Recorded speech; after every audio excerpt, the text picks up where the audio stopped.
Good morning. Opening arts വിത്ത് മൈഫിൻ്റെ ഒരു പുതിയ session ആരംഭിക്കുകയാണ്. കൂടെയുള്ളത് ഞങ്ങളുടെ റിസർച്ച് ഹെഡ് സൂരജ് സാറാണ്. Good morning Suraj sir. Happy morning Jasmine. ഏതായാലും ഈ ആഴ്ചയിലെ ഒരു അവസാനത്തെ ട്രേഡിംഗ് ഡേയിലേക്ക് നമ്മൾ കടന്നിരിക്കുകയാണ്. മാർക്കറ്റിനെ സംബന്ധിച്ചിടത്തോളം ഇന്നലത്തെ ഒരു സെല്ലിംഗ് പ്രഷർ ഇന്നും കാണുന്നുണ്ട്. 25,100 എന്നുള്ള ഒരു നിലവാരവും കൈവിട്ടുകൊണ്ടാണ് ആദ്യത്തെ മിനിറ്റുകളിലുള്ള ഒരു ട്രേഡിംഗ് കാണാൻ സാധിക്കുന്നത്.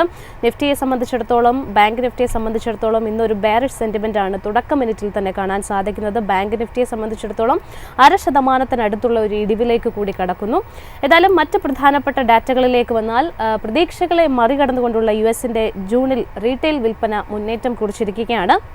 അതോടൊപ്പം തന്നെ ചേർത്ത് വായിക്കേണ്ടത് കോർപ്പറേറ്റ് കമ്പനികളുടെ മികച്ച Q2 ഏർണിംഗ് നമ്പേഴ്സാണ് US-ലേത്തത്. US മാർക്കറ്റിനെ സംബന്ധിച്ചിടത്തോളം വലിയ മുന്നേറ്റമാണ് ഈ ഒരു ക്വാർട്ടർലി നമ്പേഴ്സിന് ശേഷം നമ്മൾ കണ്ടത്. എസ്പെഷ്യലി 0.54% ഒരു നേട്ടമാണ് S&P 500 കാഴ്ചവെച്ചിരിക്കുന്നത്. നാസ്ഡാക്കിലും 0.5% കൂടുതൽ മുന്നേറ്റമുണ്ടായിരുന്നു.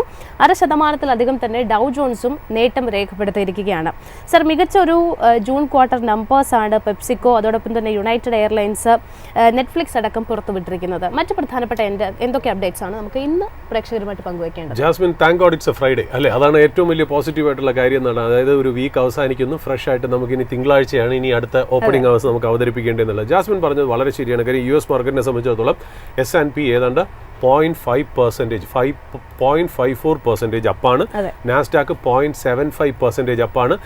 റസൽ 2000 അത് ഏതാണ്ട് +1% മുകളിലപ്പാണ്. ഇപ്പോൾ ഈ റസൽ 2000 എന്ന് പറഞ്ഞാൽ US-ലെ ഈ സ്മോൾ ക്യാപ്പ് ഇൻഡെക്സ് ആണ്. ആ സ്മോൾ ക്യാപ്പ് ഇൻഡെക്സ് ആണ് ഇന്നലത്തെ ഏറ്റവും നല്ല പെർഫോമർ എന്നുള്ളതാണ് പ്രത്യേകത.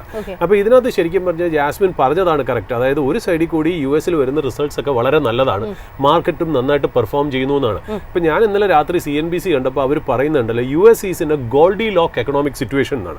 അതായത് Goldilocks macro environment. Goldilocks എന്ന് പറഞ്ഞാൽ നമ്മൾ സാധാരണ നമുക്കൊരു ഫെയറി ടെയിലൊക്കെ ഉണ്ട്, Goldilocks and the 3 bears എന്നൊക്കെ പറഞ്ഞിട്ട്. ഗോൾഡി ലോക്ക് സിനാരിയോ എന്ന് നമ്മൾ പറയുന്ന കാര്യം എന്ന് വെച്ചാൽ ജസ്റ്റ് ദ റൈറ്റ് കണ്ടീഷൻസ്. അതായത് not so cold, not so hot എന്ന് നമ്മൾ പറയില്ല. അതായത് എങ്ങനെ വന്നാലും അതൊരു നല്ല രീതിയിലേക്ക് അവസാനിക്കുന്നു എന്നുള്ള കാര്യം. ഇപ്പം നമുക്ക് നോക്കാം, ഇപ്പോൾ US-നെ സംബന്ധിച്ച് ഒരുപാട് അൺസർട്ടനിറ്റി ഫ്രണ്ടിലുണ്ട് അല്ലേ? അതായത് ട്രേഡ് ടാരിഫിൻ്റെ ഇഷ്യൂസ്, അതായത് പറഞ്ഞില്ലേ, അതായത് ടാരിഫും ട്രേഡും ഒരു സൈഡിൽ ഇഷ്യൂ ആയിട്ട് നിൽക്കുമ്പോൾ തന്നെ മറ്റൊരു വശത്ത് ശരിക്കും പറഞ്ഞാൽ പൊളിറ്റിക്കലായിട്ട് വലിയൊരു ടർമോയിലിൻ്റെ ബ്രിങ്കിലാണ് US നിൽക്കണേന്നുള്ള കാര്യം. വെച്ചാൽ അതിനകത്ത് നമ്മൾ ശരിക്കും പറയാത്ത, മെയിൻ ലൈൻ മീഡിയാസിൽ മാത്രം ഡിസ്കസ് ചെയ്യുന്ന അല്ലെങ്കിൽ ബിസിനസ് ചാനൽ പറയാത്ത വേറൊരു പൊളിറ്റിക്കൽ ഇഷ്യൂ ഉണ്ട്. അതായത് അതിനെ പറയുന്നത് ജെഫ്രി എപ്സ്റ്റൈൻ ഇഷ്യൂ എന്നാണ്. ഈ ജെഫ്രി എപ്സ്റ്റൈൻ എന്ന് പറയുന്നത് ശരിക്കും പറഞ്ഞാൽ പണ്ട് അമേരിക്കയിലെ വലിയൊരു ഫിനാൻസിയർ ആയിരുന്നു. അദ്ദേഹം ശരിക്കും പറഞ്ഞാൽ അദ്ദേഹത്തിന് അറസ്റ്റ് ചെയ്തു എന്നുള്ള, because he was found guilty doing A sex trafficking with under aged girls. അപ്പോൾ അദ്ദേഹത്തിൻ്റെ എതിരെ ഒരു കേസ് നടക്കുമ്പോൾ അതിൻ്റെ ഫയൽസ് ഉണ്ട്. ആ ഫയൽസിൻ്റെ പ്രത്യേകത എന്താണെന്ന് വെച്ചാൽ അതിനകത്ത് ഒരുപാട് ഫേമസ് ആയിട്ടുള്ള ബിസിനസ്മെൻ, പൊളിറ്റീഷ്യൻസ്, ബ്യൂറോക്രാറ്റ്സും അതിനകത്ത് ഇൻവോൾവ് ആണ്. അപ്പോൾ ഈ ഫയൽസ് പുറത്തു വരുന്നതോടുകൂടി ഈ നെയിംസ് ഒക്കെ പുറത്ത് വരും എന്നുള്ളൊരു ആശങ്കയുണ്ട്. അങ്ങനത്തെ ഒരു വലിയൊരു പൊളിറ്റിക്കൽ ടർമോയിലിൻ്റെ അടുത്താണ് US നിൽക്കുന്നതെന്നുള്ളത്. അതിനകത്തുള്ള പേര് ഭയങ്കര സ്പെക്കുലേഷൻസ് ആണ്. ബട്ട് ഞാനത് വ്യക്തിപരമായിട്ട് പറയുന്നില്ല. അതുപോലെ ഞാൻ എല്ലാ പ്രേക്ഷകരോടും പറയുന്നു, നിങ്ങൾക്ക് വ്യക്തിപരമായിട്ടോ അല്ലെങ്കിൽ മക്കൾ വഴിയോ നിങ്ങൾക്കൊരു US വിസ അംബീഷൻ ഉണ്ട്, അങ്ങനെ ഒരു ഗ്ലോബൽ എഡ്യൂക്കേഷന് വേണ്ടിയിട്ട് നിങ്ങൾക്കൊരു ആഗ്രഹമുണ്ട് എന്നുണ്ടെങ്കിൽ നമ്മൾ ഈ വക നെയിംസ് നമ്മൾ എടുക്കരുതെന്നുള്ള കാര്യം ഞാൻ പറഞ്ഞല്ലോ. നമ്മൾ ഇതിനു മുമ്പേ നമ്മൾ പറഞ്ഞു US വിസ നമ്മൾ അപ്ലൈ ചെയ്യാൻ നേരത്ത് തീർച്ചയായിട്ടും നമ്മുടെ സോഷ്യൽ മീഡിയ ഹാൻഡിൽസും കൂടെ അവർക്ക് കൊടുക്കണം. അപ്പോൾ ഇന്നത്തെ കാലത്ത് പണ്ടൊക്കെയാണെങ്കിൽ ഫിസിക്കലായിട്ട് അവർ ചെക്ക് ചെയ്യത്തേ ഉള്ളുമായിരുന്നു. ഇപ്പം അങ്ങനെയല്ല, ആർട്ടിഫിഷ്യൽ ഇൻ്റലിജൻസ് യൂസ് ചെയ്ത് നമ്മൾ പറയുന്ന വാക്കുകൾ പോലും അവർ ചിലപ്പോൾ സ്കാൻ ചെയ്യുന്നുണ്ട്. അപ്പോൾ നമ്മുടെ അവിടുത്തെ ഫേമസ് പൊളിറ്റീഷ്യൻസോ അവിടുത്തെ നോട്ടബിൾ ആയിട്ടുള്ള പേഴ്സണാലിറ്റീസ് എഗെയിൻസ്റ്റ് ആയിട്ടൊക്കെ സംസാരിച്ചു കഴിഞ്ഞാൽ ചിലപ്പോൾ ഇത് നമുക്ക് നെഗറ്റീവായിട്ട് വരാം. പക്ഷേ ഈ ജെഫ്രി എപ്സ്റ്റൈൻ എന്ന് പറയുന്ന ഒരു പൊളിറ്റിക്കൽ ഇഷ്യൂ കൂടെ, അവരുടെ ഫയൽസ്, ജെഫ്രി എപ്സ്റ്റൈൻ ഫയൽസ് എന്ന് പറയുന്ന ഒരു പൊളിറ്റിക്കൽ ഇഷ്യൂ കൂടെ അവിടെയുണ്ട്. അപ്പോൾ ഞാൻ പറയുന്നത് പൊളിറ്റിക്കലി ആസ് വെൽ ആസ് ട്രേഡിൻ്റെ കാര്യങ്ങൾക്കും അമേരിക്കയിൽ അൺസർട്ടനിറ്റി നിലനിൽക്കുമ്പോൾ തന്നെ US മാർക്കറ്റ് പുതിയ ഹൈയിലേക്ക് പൊയ്ക്കൊണ്ടിരിക്കുന്നു. കമ്പനികളുടെ റിസൾട്ട്സ് വളരെ നന്നായിട്ടിരിക്കുന്നു. ഇതിനെയാണ് നമ്മൾ പറയുന്നത് Goldilocks macro environment. Goldilocks macro environment ഒരു 3-4 നല്ല ഫാക്ടേഴ്സ് US മാർക്കറ്റിനെ ഹെൽപ്പ് ചെയ്യുന്നുണ്ട്. അതിൻ്റെ 2 ഇമ്പോർട്ടൻ്റ് ആയിട്ടുള്ള കാര്യം നമ്മൾ ഇന്നലെ വന്ന് നോക്കുമ്പോൾ തന്നെ ശരിക്കും പറഞ്ഞാൽ സ്ട്രോങ് US റീറ്റെയിൽ സെയിൽസ് ആണ് സംഭവിച്ചിട്ടുണ്ട്. ഫിഗേഴ്സ് ഒക്കെ ഇൻഡിക്കേറ്റ് ചെയ്യുന്നത് വളരെ സ്ട്രോങ് റീറ്റെയിൽ സെയിൽസ് എന്നാണ്. രണ്ടാമത് വീക്ക്ലി ജോബ്ലെസ് ക്ലെയിംസും വളരെ ലോ ആണെന്നാണ്. അപ്പോൾ ജോബ്ലെസ്നെസ്സിൻ്റെ കാര്യത്തിലും വളരെ സേഫ് ആണ്. അതായത് it shows that US consumer is looking good, അല്ലെങ്കിൽ US economic data is solid എന്നുള്ള രീതിയിലാണ്. അപ്പോൾ അങ്ങനെയുള്ള ഒരു കാര്യം നിലനിൽക്കുമ്പോൾ എങ്ങനെയാണ് മാർക്കറ്റ് താഴെ വീഴുന്നത്? അപ്പോൾ മറ്റുള്ള നോയ്സുകളായ ട്രേഡിനെ ചുറ്റിപ്പറ്റിയുള്ളതും പൊളിറ്റിക്കലായിട്ടുള്ള ഈ ജെഫ്രി എപ്സ്റ്റൈൻ ഫയൽസും ഒക്കെ നിലനിൽക്കുമ്പോൾ തന്നെ മാക്രോ ഡേറ്റാസ് യുഎസിനെ ഹെൽപ്പ് ചെയ്ത കാരണം, അതുമല്ല കമ്പനീസിന്റെ വരുന്ന റിസൾട്ടുകൾ നല്ലതായത് കാരണം ഈ പറഞ്ഞ പോലെ മാർക്കറ്റ് അൺഫേസ്ഡ് ആയിട്ട്, യുഎസ് മാർക്കറ്റ് അൺഫേസ്ഡ് ആയിട്ട് നിൽക്കുന്നു എന്നുള്ളതാണ് ഇമ്പോർട്ടൻ്റ് ആയിട്ടുള്ള ഒരു കാര്യം. നമ്മളിപ്പോൾ ഒരു ഹാൻഡ് ഓവർ ഡീറ്റെയിൽസ് അല്ലെങ്കിൽ ഡേറ്റ നമ്മൾ നോക്കുകയാണെങ്കിൽ US bond year 10-year bond yield എന്ന് പറയുന്നത് ഏതാണ്ട് 0.44% ഡൗൺ ആയിരുന്നു. ഇപ്പോൾ ഏതാണ്ട് 4.4% അത് ട്രേഡ് ചെയ്യണമെന്നുള്ള. ഡോളർ ഇൻഡെക്സ് ഒരു 0.12% അപ്പായിരുന്നു. അപ്പോൾ 98.51 തന്നെ നിൽക്കുന്നു എന്നുള്ള. ബ്രന്റ് ക്രൂഡിന് ഇന്നലെ ഒരു 1% റാലി വന്നു, ഏതാണ്ട് $69.5 പെർ ബാരൽ എന്ന രീതിയിലേക്ക് പോകുന്നു എന്നുള്ള. അപ്പോൾ പിന്നെ ഒരു ന്യൂസും കൂടെ നമ്മൾ കണ്ടത്, US might impose a tariff rate of 93.5% on Chinese imported graphite. അതായത് ചൈനയിൽ നിന്ന് ഇമ്പോർട്ട് ചെയ്യുന്ന ഗ്രാഫൈറ്റിന് മിക്കവാറും ഏതാണ്ട് 93.5% ടാരിഫ് വയ്ക്കും. ഇതിൻ്റെ ഡിസിഷൻ ഏതാണ്ട് December 5th കൂടിയേ വരുന്നുള്ളൂ, ആവശ്യത്തിന് സമയമുണ്ടെന്നുള്ള. But in relation to that നമ്മുടെ ഇവിടെയുള്ള ഗ്രാഫൈറ്റ് കമ്പനികളായ HEG, ഗ്രാഫൈറ്റ് ഇന്ത്യയൊക്കെ ഒന്ന് ഇൻവെസ്റ്റേഴ്സ് ഒന്ന് വാച്ച് ചെയ്യുക എന്നുള്ളതെന്ന് പറഞ്ഞു വയ്ക്കുന്നു. പിന്നെ ഒരു റിപ്പോർട്ട്, ഒരു അൺകൺഫേംഡ് ആയിട്ടുള്ള സോഴ്സസ് എന്ന് പറയുന്ന ഒരു കാര്യം, ഈ വീക്കിൽ അതായത് ഫ്രൈഡേയോടുകൂടി US ട്രേഡ് സെക്രട്ടറി സ്കോട്ട് ബെസന്റും ജാപ്പനീസ് പ്രൈം മിനിസ്റ്ററും മീറ്റ് ചെയ്യുന്നുണ്ട് എന്നാണ് പറയപ്പെടുന്നത്. അതിൻ്റെ കോണ്ടോസ് ഓഫ് ദ മീറ്റിംഗ് എന്താണെന്ന് നമുക്ക് അറിയാനേ പറ്റുള്ളൂ എന്നുള്ള. തീർച്ചയായിട്ടും ട്രംപിൻ്റെ ഒരു ഇൻഡിക്കേഷൻ എന്താണെന്ന് വെച്ചാൽ ഏതാണ്ട് August 1 മുമ്പേ, അതായത് ആ dead line, final dead line എന്ന് പറയുന്ന August 1 മുമ്പായിട്ട് ഏതാണ്ട് ഒരു പൊട്ടൻഷ്യൽ ആയിട്ട് ഒരു 6 ഡീൽ സൈൻ ചെയ്യാൻ തയ്യാറായിട്ടുണ്ട്. അതിൽ പ്രോമിനൻ്റ് ആയിട്ട് കിടക്കുന്നത് ഇന്ത്യയും സൗത്ത് കൊറിയയും കൂടെ ആണെന്ന് പറഞ്ഞു വെക്കണു എന്നുള്ളതാണ്. ഇന്നിപ്പോൾ ഞാൻ ബിസിനസ് സ്റ്റാൻഡേർഡ് എന്ന് പറഞ്ഞ ന്യൂസ് പേപ്പർ വായിക്കുമ്പോഴേ അതിനകത്തൊരു അൺകൺഫേംഡ് റിപ്പോർട്ട്സ് ഉണ്ട്. അതായത് ഡിസ്ക്ലോസ് ചെയ്തില്ല, അത് ഏത് ഗവൺമെൻറ് ഒഫീഷ്യലാണെന്ന് ഡിസ്ക്ലോസ് ചെയ്തിട്ടില്ല. എന്നാൽ ബിസിനസ് സ്റ്റാൻഡേർഡ് റിപ്പോർട്ട് ചെയ്യണത് ഞങ്ങൾക്ക് അറിയാവുന്നുള്ളൊരു ഗവൺമെൻറ് ഒഫീഷ്യൽസിൻ്റെ കയ്യിൽ നിന്ന് അനോണിമിറ്റി കീപ്പ് ചെയ്തുകൊണ്ട് തന്നെ, ആ സീക്രസി കീപ്പ് ചെയ്തുകൊണ്ട് തന്നെ അദ്ദേഹത്തിൻ്റെ വായിൽ നിന്ന് മനസ്സിലാകുന്ന ഒരു കാര്യം എന്ന് വെച്ചാൽ India might settle for a tariff rate of 10 to 15% എന്നാണ് പറയുന്നത്. 10 to 15% ആയിരിക്കും എന്നാണ് കാര്യം. ഇപ്പോൾ ട്രംപിൻ്റെ തന്നെ വാക്കുകളിൽ പറഞ്ഞ് ഇന്തോനേഷ്യ പോലെ എന്നാണ് പറഞ്ഞത്. അപ്പോൾ ഇന്തോനേഷ്യക്ക് 19% വെച്ചേക്കുന്നത്. അത് മാത്രമല്ല നമുക്ക് റീസെൻ്റ്ലി കൺക്ലൂഡഡ് ആയിട്ടുള്ള ഒരു ഡീൽ സൈനിങ് എന്ന് പറഞ്ഞാൽ വിയറ്റ്നാം 20%. ബട്ട് ഇന്ത്യ മിക്കവാറും 10-നും 15% ആയിരിക്കാൻ ചാൻസ് ഉണ്ട് എന്നാണ് പറയുന്നത്. കാര്യം ഇന്ത്യ ഇത് നെഗോഷിയേറ്റ് ചെയ്യുന്ന വേറൊരു രീതിയിലാണ്. മറ്റുള്ള കൺട്രീസ് നെഗോഷിയേറ്റ് ചെയ്യുന്നത് ഒരു ബ്ലാങ്കറ്റ് ആയിട്ടുള്ള ഒരു ഡീലാണ്. പക്ഷേ ഇന്ത്യയെ സംബന്ധിച്ച് എനിക്ക് തോന്നുന്നു ഇന്ത്യ ഇൻസിസ്റ്റ് ചെയ്യുന്നത് നമുക്കിപ്പോൾ ഒരു ഇന്ററിം ഡീലിലേക്ക് പോവാം, അത് കഴിഞ്ഞ് നമുക്ക് ബയലാറ്ററൽ ആയിട്ടുള്ള ഒരു വലിയൊരു ലാർജർ ട്രേഡ് എഗ്രിമെന്റിലേക്ക് നമുക്ക് പിന്നെ പോവാം. അപ്പോൾ കണ്ടൻസേഷൻ ആവശ്യമുള്ള, അതായത് ഡിബേറ്റബിൾ ആയിട്ടുള്ള ഇഷ്യൂസ് ഒക്കെ നമുക്ക് അപ്പം എടുക്കാം. ഇപ്പം നമുക്കൊരു ഇന്ററിം ഡീലായിട്ട് മുന്നോട്ട് പോവാം. അതിൽ ഇന്ത്യ ഇൻസിസ്റ്റ് ചെയ്യണം. ഇത് അൺകൺഫേം റിപ്പോർട്ട്സ് ആട്ടോ. അൺകൺഫേം റിപ്പോർട്ട്സ് പറയുമ്പോൾ ഇന്ത്യ ഇൻസിസ്റ്റ് ചെയ്യണ കാര്യം വെച്ചാൽ ലേബർ ഇന്റൻസീവ് ആയിട്ടുള്ള ഇൻഡസ്ട്രി, അതായത് ഇന്ത്യയിൽ ഒരുപാട് ജോബ് ക്രിയേറ്റ് ചെയ്യുന്ന ഇൻഡസ്ട്രീസ് ലൈക്ക് ഈ apparels, footwear, leather, Gems, jewellers, ഈ ജുവലറി, ഈ സെക്ടറിനൊക്കെ ഏതാണ്ട് US 10% ടാരിഫ് വെച്ചാൽ നന്നായിരിക്കും. അതായത് നോൺ ലേബർ ഇന്റൻസീവ് ആയിട്ടുള്ളതിന് 15 വെച്ചാലും കുഴപ്പമില്ല. രണ്ട് കാറ്റഗറിയിൽ, അതായത് 10 to 15 എന്നുള്ള രീതിയിലാണ് അവർ പറയണമെന്നുള്ളത്. ഇപ്പൊ ഇതിന്റെ എക്സാക്ട് ഉള്ള ഡിവിഷൻ എങ്ങനെയെന്ന് അറിയില്ല. അതുപോലെ ഈ പറയുന്നതൊക്കെ കറക്റ്റ് ആവണമെന്ന് നിർബന്ധമില്ല. ബിസിനസ് സ്റ്റാൻഡേർഡ് ഇങ്ങനെ റിപ്പോർട്ട് ചെയ്തിരിക്കുന്നു എന്നുള്ള. ബിസിനസ് സ്റ്റാൻഡേർഡ് റിപ്പോർട്ട് ചെയ്യുമ്പോൾ നമ്മൾ കുറച്ചുകൂടി ഒരു ക്രെഡിബിലിറ്റി അതിനകത്ത് വയ്ക്കാറുണ്ടെന്നുള്ള കാര്യം, കുറച്ച് സീരിയസ്നെസ് ഉള്ള ഒരു ന്യൂസ് പേപ്പർ ആയതുകൊണ്ട് അങ്ങനത്തെ ഒരു ഡീറ്റെയിൽസ് അതിനകത്ത് കാണുന്നതെന്നുള്ള. അതുമല്ല പറയുന്ന വേറൊരു കാര്യം എന്ന് വെച്ചാൽ നമ്മുടെ ഈ മറ്റേ കോൺട്രവേഴ്ഷ്യൽ ആയിട്ടുള്ള ഇഷ്യൂസ് ഉണ്ടല്ലോ, അതായത് farming products, agri products, diary products, അല്ലെങ്കിൽ GM ക്രോപ്സ്, ജനറ്റിക്കലി മോഡിഫൈഡ് ക്രോപ്സിന്റെ കാര്യത്തിലൊക്കെ നമുക്ക് ഈ ഇന്ററിം ഡീലിനെക്കാട്ടിലും നമുക്ക് ബൈലാറ്ററൽ ട്രേഡ് എഗ്രിമെന്റിൽ, അതായത് ഫുൾ ഫ്ലഡ്ജ്ഡ് ബൈലാറ്ററൽ ട്രേഡ് എഗ്രിമെന്റിൽ നമുക്ക് സംസാരിക്കാം എന്നുള്ള രീതിയിലാണ് ഇന്ത്യ പറയണേന്നുള്ള. ബട്ട് ഒരു കാര്യം കൂടെ ഈ അൺകൺഫേംഡ് സോഴ്സസ് എന്ന് പറയുന്നത് വെച്ചാൽ ആ 10% base universal tariff is here to stay. അങ്ങനത്തെ കാര്യത്തിനെ കുറിച്ച് വളരെ ക്ലിയർ ആണ് US എന്നാണ് പറയുന്നത്. നമ്മൾ ഇന്നലെ തന്നെ പറഞ്ഞിരുന്നു ഈ 10% ടാരിഫ് കാരണം ഇപ്പൊ ലാസ്റ്റ് 3 മാസമായല്ലോ ഈ 10% ബേസ് ടാരിഫ് വെച്ചിട്ട്, ഏതാണ്ട് 90 ഡേയ്സോളം കഴിഞ്ഞു.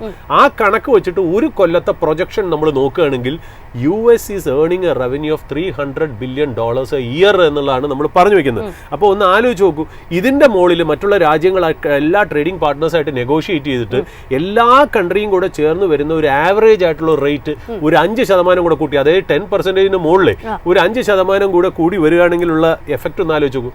അല്ലെങ്കിൽ 10 എന്നുള്ളത് ടോട്ടൽ 20 ആണ് ആവറേജ് വരുന്നെങ്കിൽ അപ്പോൾ 300 ബില്യണിന് പകരം ഏതാണ്ട് $600 ബില്യൺ റവന്യൂ ഒരു കൊല്ലം US ഈ ടാരിഫ് മുഖാന്തരം കിട്ടും എന്നുള്ളതാണ് പറഞ്ഞു വരുന്നതെന്നുള്ളത്. അതായത് ഒരു വശത്തൂടെ ഇങ്ങനത്തെ കാര്യങ്ങൾ നടക്കുമ്പോൾ ഈ അൺകൺഫേംഡ് സോഴ്സസ് 3-4 കാര്യങ്ങൾ പറയുന്നുണ്ട്. അതിൽ ഒരു കാര്യം കൂടെ പറയണത് എന്താ വെച്ചാൽ ഇന്ത്യ ഇൻസിസ്റ്റ് ചെയ്യുന്ന വേറൊരു കാര്യം, ഈ ട്രേഡ് ഡീൽ അതായത് US ഇതിന് അഗെയിൻസ്റ്റ് കേസ് ഉണ്ട്. അതായത് ട്രംപിന്റെ അഡ്മിനിസ്ട്രേഷൻ ഈ ടാരിഫ് വെച്ചതിന്റെ ലീഗാലിറ്റിയെ കുറിച്ച് ഒരു ജുഡീഷ്യൽ കേസ് നടന്നുകൊണ്ടിരിക്കുകയാണ്. ഇൻ കേസ് കോടതി വിധി എതിരാവുകയാണെങ്കിൽ, അതായത് ടാരിഫ് ക്യാൻസൽ ചെയ്യുകയാണെങ്കിൽ അല്ലെങ്കിൽ ടാരിഫ് ഇല്ലീഗൽ ആണ് എന്ന് കോർട്ട് ഡിക്ലെയർ ചെയ്യുകയാണെങ്കിൽ തീർച്ചയായിട്ടും US ഷുഡ് റിവേർട്ട് ബാക്ക്. അതായത് നമുക്ക് പണ്ടുണ്ടായിരുന്ന മോസ്റ്റ് ഫേവേർഡ് നേഷൻ സ്റ്റേറ്റസ് ഉണ്ടല്ലോ, MFN സ്റ്റേറ്റസ് നമുക്ക് തിരിച്ചു നൽകി പഴയ പോലെ കാര്യങ്ങൾ റിസ്റ്റോർ ചെയ്യണമെന്ന് ഇന്ത്യ ഇൻസിസ്റ്റ് ചെയ്തതായിട്ട് പറയുന്നുണ്ട്. അപ്പോൾ ഇതിൽ നിന്നൊക്കെ നമുക്ക് മനസ്സിലാവുന്ന ഒരു കാര്യം വെച്ചാൽ ഇന്ത്യ ഈസ് നെഗോഷിയേറ്റിംഗ് ഹാർഡ് എന്നുള്ളതാണ്. If the sources are true. അപ്പം നമുക്കറിയില്ല എങ്ങനെയാണ് സംഭവിക്കുന്നത് എന്നുള്ളത്, ബട്ട് ഇങ്ങനത്തെ ഇമ്പോർട്ടൻറ്റ് കാര്യങ്ങളൊക്കെ അതിനകത്ത് ഉണ്ട് എന്നുള്ളതാണ്. പിന്നെ 100% tariff on Russia's trading partner, അതായത് റഷ്യയായിട്ട് ഇൻവോൾവ് ചെയ്തിരിക്കുന്ന ട്രേഡിംഗ് പാർട്ട്നേഴ്സ്, അതിൽ എസ്പെഷ്യലി ക്രൂഡ് ഓയിൽ ഇമ്പോർട്ടാണ് ഉദ്ദേശിക്കുന്നത്. അതിൽ ഉദ്ദേശിക്കുന്നത് ചൈന, ഇന്ത്യ, ബ്രസീൽ രാജ്യങ്ങളാണ്. അവർക്ക് എഗെയിൻസ്റ്റ് ആയിട്ട് 100% ടാരിഫ് വയ്ക്കും എന്ന് പറയുന്ന ആ US-ന്റെ ആ ഒരു ഇതുണ്ടല്ലോ, ഒരു ആഹ്വാനം, അത് ജസ്റ്റ് ഒരു പോസ്ചറിങ് ആണ്, ഒരു മസിൽ ഫ്ലെക്സിംഗ് ആണെന്നാണ് ഇന്ത്യ കരുതുന്നതാണ് പറയുന്നത്. അതുകൂടാതെ തന്നെ ഈ ബ്രിക് കൺട്രിയിൽ പെട്ടുപോയി കഴിഞ്ഞാൽ, അല്ലെങ്കിൽ ബ്രിക് കൺട്രിയിൽ നിങ്ങളൊരു മെമ്പർ ആണെങ്കിൽ പോലും നിങ്ങൾക്ക് ഒരു അഡീഷണൽ 10% നിങ്ങൾക്ക് ഒരു ടാരിഫ് വയ്ക്കും എന്ന് പറയുന്നത് ഒരു പോസ്ചറിങ് ആയിട്ട് ഇന്ത്യ കരുതുന്നുള്ളൂ. അതായത് ഇന്ത്യ ഇത് രണ്ടും വലിയ സീരിയസ് ആയിട്ട് കൺസിഡർ ചെയ്യുന്നില്ല എന്ന് തന്നെയാണ് ഈ സോഴ്സസ് പറയുന്നത്. അതിനൊരു കാരണവും ഇന്ത്യ പറയുന്നുണ്ട്. അതായത് ഈ ഡോളറൈസേഷൻ, അതാണല്ലോ ട്രംപിന്റെ പ്രശ്നം. അതായത് ഡോളറിന് അഗെയിൻസ്റ്റ് ആയിട്ട് ഒരു ഓൾട്ടർനേറ്റീവ് കറൻസി കൊണ്ടുവരാൻ ബ്രിക്സ് ആലോചിക്കുന്നു എന്നുള്ളതാണ്. അപ്പോൾ ഇന്ത്യ പറയുന്നത് വെച്ചാൽ അതൊക്കെ ഒരു മിസ്കമ്മ്യൂണിക്കേഷൻ ആണ്, അതായത് ഇൽ അഡ്വൈസ്ഡ് ആണ് ശരിക്കും പറഞ്ഞാൽ. അതായത് ഇന്ത്യ ഈസ് എഗെയിൻസ്റ്റ് ഡോളറൈസേഷൻ, അതായത് വേറൊരു ഓൾട്ടർനേറ്റ് കറൻസി കൊണ്ടുവരുന്നതിന് ഞങ്ങൾ ഒരിക്കലും അതിനെ സപ്പോർട്ട് ചെയ്തില്ല. ഇൻഫാക്ട് ഞങ്ങൾ അതിനെ ഒപ്പോസ് ആണ് ചെയ്യണമെന്നുള്ളത്. അപ്പോൾ ഈ കാര്യങ്ങളൊന്നും ഞങ്ങൾ സീരിയസ് ആയിട്ട് എടുക്കുന്നില്ല എന്നുള്ള രീതിയിലേക്കാണ് അവർ പറയുന്നതെന്നുള്ള. പിന്നെ നിഫ്റ്റിയുടെ ട്രേഡ് സെറ്റപ്പ് നമ്മൾ നോക്കുകയാണെങ്കിൽ തീർച്ചയായിട്ടും ഒരു 2 ലെവലിൽ നമുക്ക് റെസിസ്റ്റൻസ് നോക്കാം. മുകളിലേക്കാണെങ്കിൽ ഏതാണ്ട് 25,255 ഒരു ഫസ്റ്റ് റെസിസ്റ്റൻസ് ആയിട്ട് ആക്ട് ചെയ്യും. അത് ക്രോസ് ചെയ്ത് കഴിഞ്ഞാൽ 25,408 ആണ് നമുക്ക് അടുത്ത റെസിസ്റ്റൻസ്. കാരണം ഇത് രണ്ടും സബ്സ്റ്റാൻഷ്യലി ബ്രേക്ക് ചെയ്ത് മുന്നോട്ട് പോകണമെങ്കിൽ മാർക്കറ്റിന്റെ ഒരു ട്രെൻഡ് നമുക്ക് പറയാൻ പറ്റുന്നുള്ള. താഴോട്ട് ശരിക്കും പറഞ്ഞാൽ അൺചേഞ്ച്ഡ് ആണ്. നമ്മൾ 3 ദിവസമായിട്ട് അല്ലെങ്കിൽ ഈ ആഴ്ച കംപ്ലീറ്റ് പറയുന്നത് വെച്ചാൽ ഡൗൺവേർഡ് സപ്പോർട്ട് നമുക്കുള്ളത് 25,001 ആ ലെവൽ, അല്ലെങ്കിൽ 25,000 എന്ന് തന്നെ പറയാം. ആ ലെവലിൽ ഇത് ഹോൾഡ് ചെയ്യുമോ എന്നുള്ളത് നമുക്ക് നോക്കണമെന്നുണ്ട്. ഇപ്പൊ ജൂലൈ തന്നെ നമ്മൾ നോക്കുകയാണെങ്കിൽ ഇന്നേ വരെ, അതായത് ജൂലൈ തുടങ്ങി ഈ ദിവസം വരെ, അതായത് 18-ാം തീയതി വരെ നമ്മൾ നോക്കുകയാണെങ്കിൽ ഇപ്പോൾ ശരിക്കും പറഞ്ഞാൽ നിഫ്റ്റി 1.6% ഡൗൺ ആണ് compared to the other market. ഇപ്പോൾ ഷാങ്ഹായ് മാർക്കറ്റ് പ്ലസ് 2.1% ആണ്, ഡൗൺ നിയർലി 1%, 0.9% അപ്പാണ്. നാസ്ഡാക്ക് 2.5% അപ്പാണ് എന്നുള്ളത്. അപ്പോൾ India is comparatively down in relation to other countries എന്നുള്ള. ബട്ട് ഇന്ത്യയെ സംബന്ധിച്ച് നമ്മൾ അത്ര വെറിയാത്ത, ഇപ്പൊ നിഫ്റ്റിയുടെ ലെവൽസ് നോക്കുമ്പോൾ നമ്മൾ താഴോട്ട് വന്നിട്ടുണ്ടെങ്കിൽ പോലും ഇന്ത്യയുടെ ആ വോളറ്റിലിറ്റി ഇൻഡെക്സ് ഉണ്ടല്ലോ, അതായത് ആ ഫിയർ ഇൻഡെക്സ്, അതായത് ഇന്ത്യ വിക്സ് 11.24 എന്ന് പറയുന്ന ഫിഗർ നമുക്ക് കംഫർട്ടിംഗ് ആണെന്നുള്ളതാണ് അതിനകത്തൊരു ഇമ്പോർട്ടൻ്റ് ആയിട്ടുള്ള പോയിന്റ്. പിന്നെ ജാസ്മിൻ പറഞ്ഞ പോലെ ഈ ജപ്പാൻ ഡേറ്റ, അതായത് ജപ്പാനിൽ വന്നിരിക്കുന്ന ഇൻഫ്ലേഷൻ ഡേറ്റ വളരെ ഗ്ലോബൽ എക്കണോമിയെ സംബന്ധിച്ചും ജാപ്പനീസ് എക്കണോമിയെ സംബന്ധിച്ചും വളരെ വെൽക്കം ആയിരുന്നു എന്നുള്ളതാണ്. അതായത് ഈ പറയുന്ന പോലെ അവരുടെ ഹെഡ്ലൈൻ ഇൻഫ്ലേഷൻ ശരിക്കും പറഞ്ഞാൽ മെയിൽ 3.5% ആയിരുന്നത് ഇപ്പോൾ ജൂൺ ആയപ്പോഴും 3.3% ആയിട്ട് താഴ്ന്നു എന്നുള്ളത് വളരെ ഇമ്പോർട്ടൻ്റ് ആയിട്ടുള്ള സാധനം. കോർ ഇൻഫ്ലേഷനും അതേപോലെയാണ്, 3.7% ആയിരുന്നു മെയിൽ, അത് 3.3% ആയിട്ട് കുറഞ്ഞു എന്നുള്ളതും ഇമ്പോർട്ടൻ്റ് ആയിട്ടുള്ളൊരു കാര്യമായിട്ട് പറയുന്നു. പിന്നെ ഈ പറയുന്ന പോലെ നമ്മൾ ഒന്ന് നോക്കുകയാണെങ്കിൽ ഇന്ന് സ്റ്റോക്ക് മാർക്കറ്റിൽ, ഇന്ത്യൻ സ്റ്റോക്ക് മാർക്കറ്റിൽ ഇന്നലെ ഞാൻ നോക്കുമ്പോൾ ശരിക്കും പറഞ്ഞാൽ ഇപ്പോൾ ഹോട്ടൽ സ്റ്റോക്സിന്റെ റിസൾട്ട്സ് വളരെ നല്ലായിരുന്നു അല്ലേ. ITC ഹോട്ടൽസിന്റെ റിസൾട്ട് വളരെ നല്ലായിരുന്നു. ഇന്നലെ മിനിങ്ങാൻ എങ്ങാണ്ട് വന്നു, ഇന്നലെ എങ്ങാണ്ട് ഇന്ത്യൻ ഹോട്ടൽസിന്റെ വളരെ ക്ലാസ് ആയിട്ടുള്ള റിസൾട്ട് വന്നു. അപ്പോൾ ഹോട്ടൽ സ്റ്റോക്സ് ഒരു ബസ് ഉണ്ട്. അപ്പോൾ ഈ ടാജ് GVK എന്ന് പറഞ്ഞൊരു ഹോട്ടൽസ് ഉണ്ട്. ഈ ടാജ് GVK ഹോട്ടൽസ് ശരിക്കും പറഞ്ഞാൽ ഇന്നലെ ഞാൻ നോക്കുമ്പോൾ നല്ല രീതിയിൽ ഡെലിവറി വോളിയം കയറിയിട്ടുണ്ട്. അതായത് വോളിയൂമും കയറിയിട്ടുണ്ട്, അതിൽ കൂടുതലും ഡെലിവറി ആണ് എന്നുള്ളത് ഒരു പോസിറ്റീവ് ആയിട്ടുള്ള ഇൻഡിക്കേറ്റർ ആയിട്ട് കാണപ്പെടുന്നു. ഇതൊരു ബൈ റെക്കമെൻഡേഷനോ സോളിസിറ്റേഷനോ അഡ്വൈസോ അല്ല, നമ്മൾ കണ്ട കാര്യം ഒന്ന് റിപ്പോർട്ട് ചെയ്യുന്നു എന്ന് മാത്രം. പിന്നെ ഒരു ഇമ്പോർട്ടൻ്റ് ആയിട്ടുള്ള ഒരു കാര്യം നമുക്ക് പറയാനുള്ളത്, നമ്മൾ സ്പോട്ട്ലൈറ്റ് സ്റ്റോക്കിൽ തന്നെ പറഞ്ഞ ഷോപ്പർ സ്റ്റോപ്പ് അല്ലേ, ഷോപ്പർ സ്റ്റോപ്പ് നമ്മൾ ഇതിനു മുമ്പ് പറഞ്ഞിരുന്നു എന്നുള്ള. നമ്മൾ സ്പോട്ട് ലൈറ്റിൽ എന്താണോ നമ്മൾ പറഞ്ഞു വെച്ചത് അതുപോലെ നന്നു. കാര്യം ഇപ്പോൾ റവന്യൂ സംബന്ധിക്കുകയാണെങ്കിൽ സ്ലൈറ്റ് ഗ്രോത്ത് റവന്യൂവിൽ വന്നിട്ടുണ്ട്, ഒരു മാർജിൻ എക്സ്പാൻഷനും അതിനകത്ത് വന്നിട്ടുണ്ട്. ബട്ട് ലോസിൽ തന്നെയാണ് കമ്പനി എന്നുള്ള. ബട്ട് ലോസിൽ തന്നെ എന്നുള്ളത് നമ്മൾ അതിനെക്കുറിച്ച് വെറി ചെയ്യേണ്ട. അത് കാര്യം വെച്ചാൽ ലാർജ്ലി അതൊരു റിപ്പോർട്ടഡ് നമ്പേഴ്സാണ്. അതായത് അവരുടെ ഈ ഒരു ഡിപ്രീസിയേഷൻ എലമെന്റ് കാരണം, അതായത് നോൺ ക്യാഷ് എക്സ്പെൻസസ് ഹയർ ആയത് കാരണമാണ് അവരുടെ ഈ പറയുന്ന പോലെ റിസൾട്ട് ലോസിൽ കാണിക്കുന്നത് എന്നുള്ള. അത് നോക്കേണ്ട കാര്യമില്ല. പക്ഷേ നമ്മൾ പറഞ്ഞ, അതായത് നമ്മൾ ആലോചിച്ച രണ്ട് കാര്യങ്ങൾ അതിനകത്ത് ഇമ്പോർട്ടൻ്റ് ആയിട്ട് വരുന്നുണ്ട്. അതായത് അവരുടെ ഈ റീറ്റെയിൽ മോൾ റീറ്റെയിൽ സെയിൽസ് അല്ലാതെ അവർക്ക് രണ്ട് എഞ്ചിൻ ഓഫ് ഗ്രോത്ത് നന്നായിട്ട് ഫയർ ചെയ്യണമെന്നുള്ള. ഇത് രണ്ടുമാണ് നമ്മൾ ഷോപ്പർ സ്റ്റോപ്പ് നമ്മൾ സ്പോട്ട് ലൈറ്റിൽ ഉൾപ്പെടുത്തിയപ്പോൾ നമ്മൾ സ്പെഷ്യലായിട്ട് പറഞ്ഞു. ഒന്ന് അവരുടെ ബ്യൂട്ടി സെഗ്മെന്റ്, ബ്യൂട്ടി സെഗ്മെന്റ് ഭയങ്കരമായിട്ട് ഗ്രോ ചെയ്യുന്നു നമ്മൾ പ്രതീക്ഷിച്ചു. അത് തീർച്ചയായിട്ടും ഈ ക്വാർട്ടറിലും 100% ഗ്രോത്ത് വന്നിരിക്കുന്നു എന്നുള്ളത് വളരെ അപ്രീഷിയബിൾ ആയിട്ടുള്ള കാര്യം. രണ്ടാമത് നമ്മൾ പറഞ്ഞ അവരൊരു നെക്സ്റ്റ് ഗ്രോത്ത് എഞ്ചിൻ, അതായത് ഫയർ ചെയ്യാൻ പോകുന്നത് വാല്യൂ റീറ്റെയിലിംഗ് എന്ന് പറഞ്ഞാൽ അവരുടേതായ സ്വന്തം ബ്രാൻഡ് കൊണ്ടുവന്ന് സൂഡിയോന്റെ എക്സാമ്പിൾ വെച്ചിട്ട് പറഞ്ഞു അതേപോലെ വില കുറഞ്ഞ സാധനങ്ങൾ, നല്ല ക്വാളിറ്റി സാധനങ്ങൾ കൊണ്ടുവരുന്ന ആ ഒരു വെർട്ടിക്കലും ഏതാണ്ട് 100% ഗ്രോ ചെയ്യുന്നുള്ളത് വളരെ വെൽക്കം ആയിട്ടുള്ള ഒരു കാര്യം തന്നെയാണ്. അപ്പോൾ ഈ വക കാര്യങ്ങൾ ശരിക്കും പറഞ്ഞാൽ ഷോപ്പർ സ്റ്റോപ്പിന് വളരെ വളരെ നന്നായിട്ട് വന്നിട്ടുണ്ട് എന്നുള്ള. അപ്പോൾ ടാജ് GVK ഒന്ന് വാച്ച് ചെയ്യാനായിട്ട് നമ്മൾ അതായത് പ്രേക്ഷകരോട് പറയുന്നു. രണ്ടാമത് ഈ പറഞ്ഞ ഷോപ്പർ സ്റ്റോപ്പിന്റെ റിസൾട്ട്സും ഏതാണ്ട് നല്ല രീതിയിൽ വന്നു എന്നുള്ളത് ആശ്വാസകരമാണ്. ജാസ്മിൻ, സോ ഒരു ഇൻട്രോ എന്ന രീതിയിൽ ഇത്രയും കാര്യങ്ങൾ പറഞ്ഞു വെക്കാം എന്നുള്ളത്. യെസ്, ഏതായാലും നമുക്കിനിപ്പോൾ മാർക്കറ്റിൻ്റെ ഒരു ലൈവ് അപ്ഡേറ്റിലേക്ക് കിടക്കാം. അതിനായിട്ട് റിസർച്ച് ഡെസ്കിൽ നിന്ന് നിഖിലാണ് ജോയിൻ ചെയ്യുന്നത്. Good morning Nikhil. Good morning Jasmine. Nikhil, ഏതായാലും ഈ ഒരു ആഴ്ചയിലെ അവസാനത്തെ ട്രേഡിംഗ് ഡേ ആണ്. പ്രധാനപ്പെട്ട ഒരു സപ്പോർട്ട് ലെവലിൽ തന്നെയാണ് നിഫ്റ്റി 50 എത്തി നിൽക്കുന്നത്. 25,000 എന്നുള്ളൊരു മാർക്കിലേക്ക് വരുന്നു. ഒരു ഫ്ലാറ്റ് ടു നെഗറ്റീവ് നോട്ടിൽ ട്രേഡ് ചെയ്യുകയാണ്. ബാങ്ക് ഇൻഡെക്സിലും ആ ഒരു ബെയറിഷ് സെന്റിമെന്റ് നമുക്ക് കാണാൻ സാധിക്കുന്നുണ്ട്. മറ്റ് പ്രധാനപ്പെട്ട അപ്ഡേറ്റ്സ് എന്തൊക്കെയാണ്? ജാസ്മിൻ സൂചിപ്പിച്ചതുപോലെ തന്നെ നിഫ്റ്റി 50യെ സംബന്ധിച്ചിടത്തോളം ഏകദേശം ഒരു 0.5% ചേർന്ന് നിൽക്കുന്ന രീതിയിലുള്ള ഒരു ഇടിവ്, ഏകദേശം 60 ബേസിസ് പോയിന്റുകൾക്ക് മുകളിലൊരു നഷ്ടം രേഖപ്പെടുത്തിക്കൊണ്ട് നിലവിൽ 25,047 എന്ന് പറഞ്ഞൊരു നിരക്കിലാണ് നിഫ്റ്റി 50യിൽ ഒരു ട്രേഡിംഗ് പുരോഗമിക്കുന്നത്. അഡ്വാൻസ് ആൻഡ് ഡിക്ലൈൻ റേഷ്യോയിലേക്ക് കടക്കുകയാണെങ്കിൽ നിലവിൽ 29 കമ്പനികളെ സംബന്ധിച്ചിടത്തോളം ഒരു നേട്ടം രേഖപ്പെടുത്താൻ വേണ്ടി സാധിക്കുന്നു. 21 കമ്പനികൾ മാത്രമാണ് നിഫ്റ്റി 50യിൽ നിന്ന് ഇടിവ് രേഖപ്പെടുന്നത്. നിഫ്റ്റി ബാങ്ക് പരിശോധിക്കുകയാണെങ്കിൽ ഇടിവിൻ്റെ തോത് കുറച്ചുകൂടി വലുതാണ്. ഏകദേശം 50%-നും 0.5% ചേർന്ന് നിൽക്കുന്ന രീതിയിലുള്ള ഒരു ഇടിവ് നിഫ്റ്റി ബാങ്കിൽ ഉണ്ടാകുന്നു. 56,540 എന്ന് പറഞ്ഞൊരു നിരക്കിലാണ് നിഫ്റ്റി ബാങ്കിനെ സംബന്ധിച്ചിടത്തോളം ഒരു ട്രേഡിംഗ് നടന്നുകൊണ്ടിരിക്കുന്നത്. അഡ്വാൻസ് ആൻഡ് ഡിക്ലൈൻ റേഷ്യോ പരിശോധിക്കുമ്പോൾ 3 ഓഹരികൾക്ക് മാത്രം നിലവിൽ നേട്ടം രേഖപ്പെടുത്താൻ സാധിക്കുമ്പോൾ 12 ഓഹരികൾ നിഫ്റ്റി ബാങ്കിങ് കമ്പനികളെ സംബന്ധിച്ചിടത്തോളം ഒരു ഇടിവുണ്ടാകുന്നു. നിഫ്റ്റി ബാങ്ക് സൂചിപ്പിക്കുകയാണെങ്കിൽ ബയേഴ്സിന് ഒരു ആധിപത്യം നൽകുന്ന ഒരു കാഴ്ച തന്നെയാണ് നിഫ്റ്റി ബാങ്കിൽ ഇപ്പോൾ വിസിബിൾ ആയിക്കൊണ്ടിരിക്കുന്നത്. നിഫ്റ്റി 50യിലേക്ക് മടങ്ങി വരികയാണെങ്കിൽ നിഫ്റ്റി 50യിലെ നിലവിലെ ടോപ്പ് ഗെയിനറായിട്ട് കാണാൻ സാധിക്കുന്നത് വിപ്രോയുടെ ഓഹരികളാണ്. വിപ്രോയെ സംബന്ധിച്ചിടത്തോളം ഒരു മികച്ച ഒരു പാദഫലം തന്നെ, ഏകദേശം 10%-ഓളമുള്ളൊരു വർധനവ് കമ്പനിക്ക് അതിൻ്റെ വരുമാനത്തിലും മറ്റുമൊക്കെ കൊണ്ടുവരാൻ വേണ്ടി സാധിച്ചിരുന്നു. ഇതുകൊണ്ട് തന്നെ ഏകദേശം ഒരു 2.5%-ന് മുകളിലുള്ളൊരു നേട്ടം കാഴ്ചവെക്കാൻ വേണ്ടിയിട്ട് വിപ്രോ ഓഹരികൾക്ക് സാധിക്കുന്നു. JSW സ്റ്റീൽ പരിശോധിക്കുകയാണെങ്കിലും ഏകദേശം 0.5%-ഓളമുള്ളൊരു നേട്ടം രേഖപ്പെടുത്തുന്നു. മഹീന്ദ്രയുടെ ഓഹരികളിലും 0.5%-ഓട് ചേർന്ന് നിൽക്കുന്ന ഒരു നേട്ടം രേഖപ്പെടുത്തുമ്പോൾ നിലവിൽ നിഫ്റ്റി 50യിൽ നിന്ന് ഏറ്റവും വലിയ ഇടിവ് രേഖപ്പെടുന്ന ഇപ്പോൾ ആക്സിസ് ബാങ്കിൻ്റെ ഓഹരികളാണ്. ഇന്ന് പാദഫലം പുറത്തുവിട്ടിരുന്ന ആക്സിസ് ബാങ്കിനെ സംബന്ധിച്ചിടത്തോളം ഒരു തൃപ്തികരമായിട്ടുള്ള ഒരു പാദഫലം നൽകാൻ സാധിച്ചിരുന്നില്ല. നിലവിലെ ഒരു ഓഹരി പരിശോധിക്കുകയാണെങ്കിൽ ഏകദേശം ഒരു 4% ഒരു ഇടിവ് ഇപ്പോൾ ആക്സിസ് ബാങ്ക് രേഖപ്പെടുത്തുന്നു എന്നൊരു കാര്യം കൂടിയാണ് നമുക്ക് പങ്കുവയ്ക്കാനായിട്ടുള്ളത്. നിലവിൽ ആക്സിസ് ബാങ്കിനെ സംബന്ധിച്ചിടത്തോളം ഉള്ളൊരു ബ്രോക്കറേജ് റിപ്പോർട്ട് കൂടി നമുക്ക് ലഭ്യമായിട്ടുണ്ട്. മോത്തിലാൽ ഓസ്വാൾ നിലവിൽ ആക്സിസ് ബാങ്കിന് ഒരു ന്യൂട്രൽ റേറ്റിംഗ് ആണ് പറഞ്ഞിരിക്കുന്നത്. ടാർഗറ്റ് പ്രൈസായിട്ട് 1,250 രൂപയും കണക്കാക്കുന്നു. നിലവിലെ ഒരു മാർക്കറ്റ് പ്രൈസ് പരിശോധിക്കുകയാണെങ്കിൽ 1,113 എന്ന് പറഞ്ഞൊരു നിരക്കിലാണ് ആക്സിസ് ബാങ്കിനെ സംബന്ധിച്ചിടത്തോളം ട്രേഡിംഗ് നടന്നുകൊണ്ടിരിക്കുന്നത്. കമ്പനിയെ സംബന്ധിച്ചിടത്തോളം 2026 ഒന്നാം പാദത്തിലെ ഒരു പെർഫോമൻസ് പരിശോധിക്കുമ്പോൾ ഇയർ ഓൺ ഇയറിൽ ഏകദേശം ഒരു 4% ഒരു ഇടിവ് വരുമാനത്തിൽ രേഖപ്പെടുത്തിക്കൊണ്ട് 5,810 കോടിയാണ് റിപ്പോർട്ട് ചെയ്തിരുന്നത്.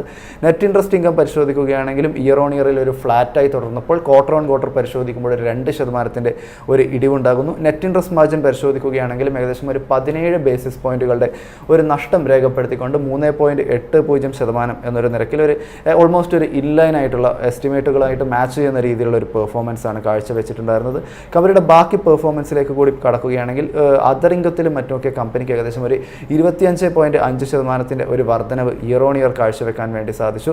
ലോൺ ബുക്കിലെയും മറ്റുമൊക്കെ ഒരു വളർച്ച പരിശോധിക്കുകയാണെങ്കിൽ ഇയർ ഓൺ ഇയറിൽ പരിശോധിക്കുമ്പോൾ ഏകദേശം ഒരു 8.1%, ക്വാർട്ടർ ഓൺ ക്വാർട്ടറിൽ 1.8% ഒരു വളർച്ചയാണ് കമ്പനിക്ക് ഉണ്ടായിരുന്നത്. ഡെപ്പോസിറ്റിലേക്ക് കടക്കുകയാണെങ്കിൽ ഏകദേശം 9% മുകളിലുള്ളൊരു നേട്ടമുണ്ടായിരിക്കുന്നു. എങ്കിൽ കൂടി കമ്പനിയുടെ കാസ റേഷ്യോ പരിശോധിക്കുമ്പോൾ ഏകദേശം ഒരു 100 ബേസിസ് പോയിന്റുകളുടെ ഒരു ഇടിവ് കമ്പനിയുടെ കാസ റേഷ്യോയിലും മറ്റുമൊക്കെ വന്നിട്ടുണ്ടായിരുന്നു എന്നുള്ളതാണ് കമ്പനിയെ സംബന്ധിച്ചിടത്തോളം ഒരു തിരിച്ചടിയായി മാറുന്ന ഒരു കാര്യമായിട്ട് നമുക്ക് ചൂണ്ടിക്കാണിക്കാനുള്ളത്. അങ്ങനെ തൃപ്തികരമല്ലാത്ത റിസൾട്ട് വന്ന കമ്പനിയുടെ ഓഹരി ഏകദേശം ഒരു 4% ഇടിവ് നിലവിൽ മാർക്കറ്റിൽ രേഖപ്പെടുത്തുന്നു. അടുത്തായിട്ട് ഭാരതി എയർടെല്ലിലേക്ക് കടക്കുകയാണെങ്കിൽ ഏകദേശം 1.5% ഒരു ഇടിവ്. സ്റ്റേറ്റ് ബാങ്ക് ഓഹരികൾ പരിശോധിക്കുമ്പോഴും 0.5% മുകളിലും, കോട്ടക് മഹീന്ദ്ര ബാങ്ക് ഓഹരികൾ 1%, ഇറ്റേണലിൻ്റെ ഓഹരികളെ സംബന്ധിച്ചിടത്തോളം ഏകദേശം ഒരു 0.25% ഇടിവ് നിലവിൽ ഇപ്പോൾ രേഖപ്പെടുത്തുന്നു എന്നൊരു വിവരമാണുള്ളത്.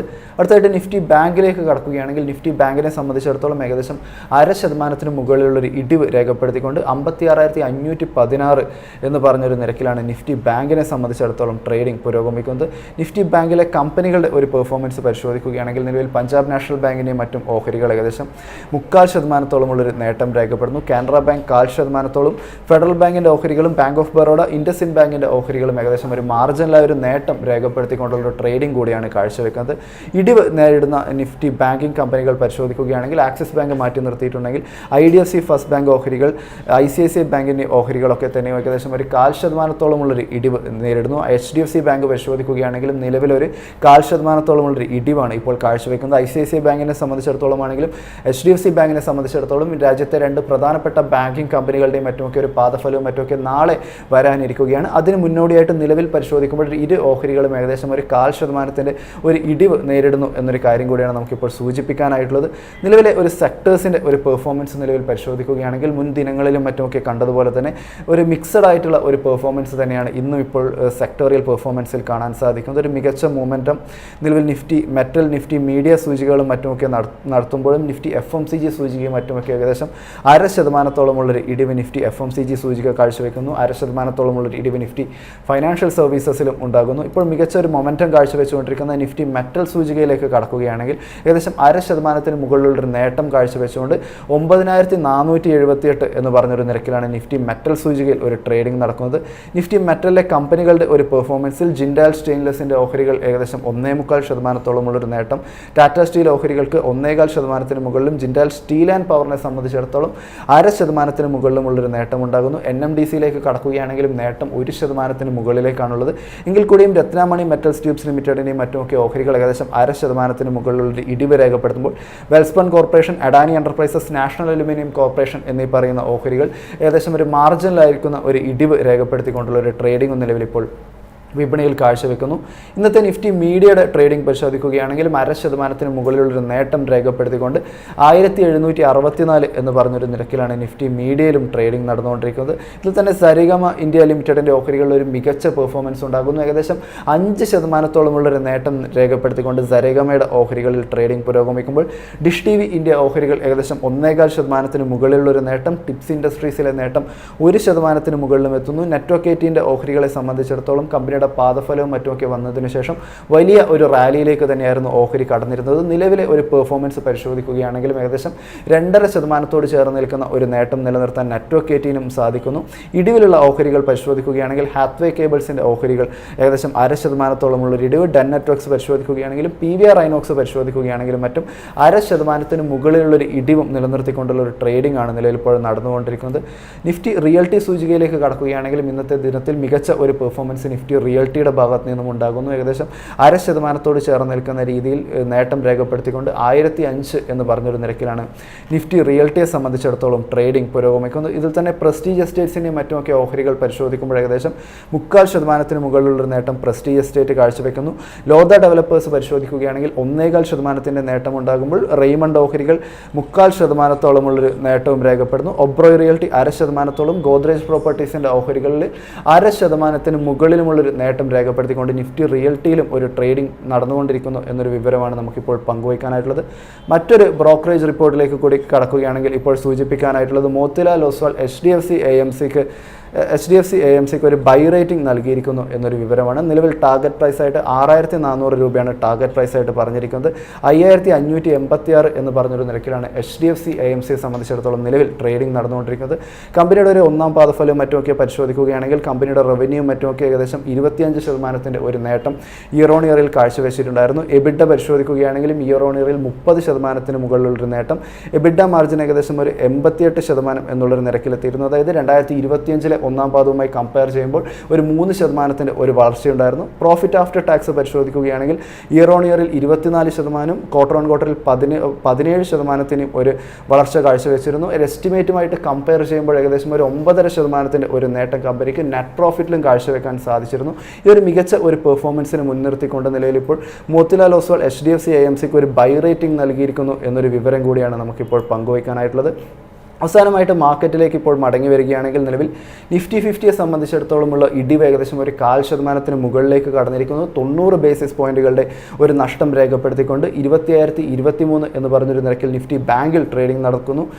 നിഫ്റ്റി 50യിൽ ട്രേഡിംഗ് നടക്കുന്നു. നിഫ്റ്റി ബാങ്കിലേക്ക് കടക്കുകയാണെങ്കിൽ 0.5% മുകളിലുള്ള ഇടിവ് രേഖപ്പെടുത്തിക്കൊണ്ട് 56,490 എന്ന് പറഞ്ഞൊരു നിരക്കിലാണ് നിലവിൽ നിഫ്റ്റി ബാങ്കിലും ട്രേഡിംഗ് നടന്നുകൊണ്ടിരിക്കുന്നത്. ഇവയൊക്കെയാണ് ജാസ്മിൻ നമുക്ക് ഈ മണിക്കൂറിൽ ഇപ്പോൾ പങ്കുവയ്ക്കാനായിട്ടുള്ള പ്രധാനപ്പെട്ട മാർക്കറ്റ് അപ്ഡേറ്റുകൾ. നിഖിലാണ് ഇപ്പോൾ മാർക്കറ്റിൻ്റെ ഒരു ലൈവ് അപ്ഡേറ്റ് നൽകിയത്. സർ, നമുക്ക് ഏതായാലും ഇനിയിപ്പോൾ ടെക്നിക്കൽ ആസ്പെക്ട്സിലേക്ക് കടക്കാം. അതിനായിട്ട് നമ്മളോടൊപ്പം ഇന്ന് ഈ ഒരു സെഷനിൽ ജോയിൻ ചെയ്യുന്നത് സർട്ടിഫൈഡ് ഫിനാൻഷ്യൽ പ്ലാനറും അഹല്യ ഫിൻഫോറക്സ് വൈസ് പ്രസിഡന്റുമായിട്ടുള്ള അനീഷ് ചന്ദ്രൻ സാറാണ്. Good morning sir. മോർണിംഗ്. ഏതായാലും നമുക്ക് നിഫ്റ്റി 50യും ബാങ്ക് നിഫ്റ്റിയും തന്നെ ആദ്യം സ്റ്റാർട്ട് ചെയ്യാം. ഇന്നിപ്പോൾ നിഫ്റ്റി 50യെ സംബന്ധിച്ചിടത്തോളം പ്രധാനപ്പെട്ട ഒരു സപ്പോർട്ട് ലെവലിൽ എത്തി നിൽക്കുകയാണ്. ഇന്നലെ എക്സ്പയറി ദിനത്തിലും നമുക്ക് ആ ഒരു ഇടിവ് പ്രകടമായിരുന്നു. 25,000 എന്നുള്ള ഒരു ലെവൽ മെയിൻറ്റെയിൻ ചെയ്യുന്നുണ്ട്. പക്ഷേ അപ്പോഴും 90 പോയിന്റുകളോളം അടുത്ത് നിലനിൽക്കുന്ന ഒരു ഇടിവ് നമുക്ക് നിഫ്റ്റി 50യിൽ കാണുന്നുണ്ട്. നിഫ്റ്റി 50യെ സംബന്ധിച്ചിടത്തോളം ഇപ്പോൾ അണ്ടർടോൺ എങ്ങനെയാണ്? നിഫ്റ്റിയിലെ ഈ നമ്മൾ നോക്കുകയാണെങ്കിൽ റിക്കവറി അല്ലെങ്കിൽ ഒരു പോസിറ്റീവ് എന്ന് പറയാനായിട്ടുള്ളത്.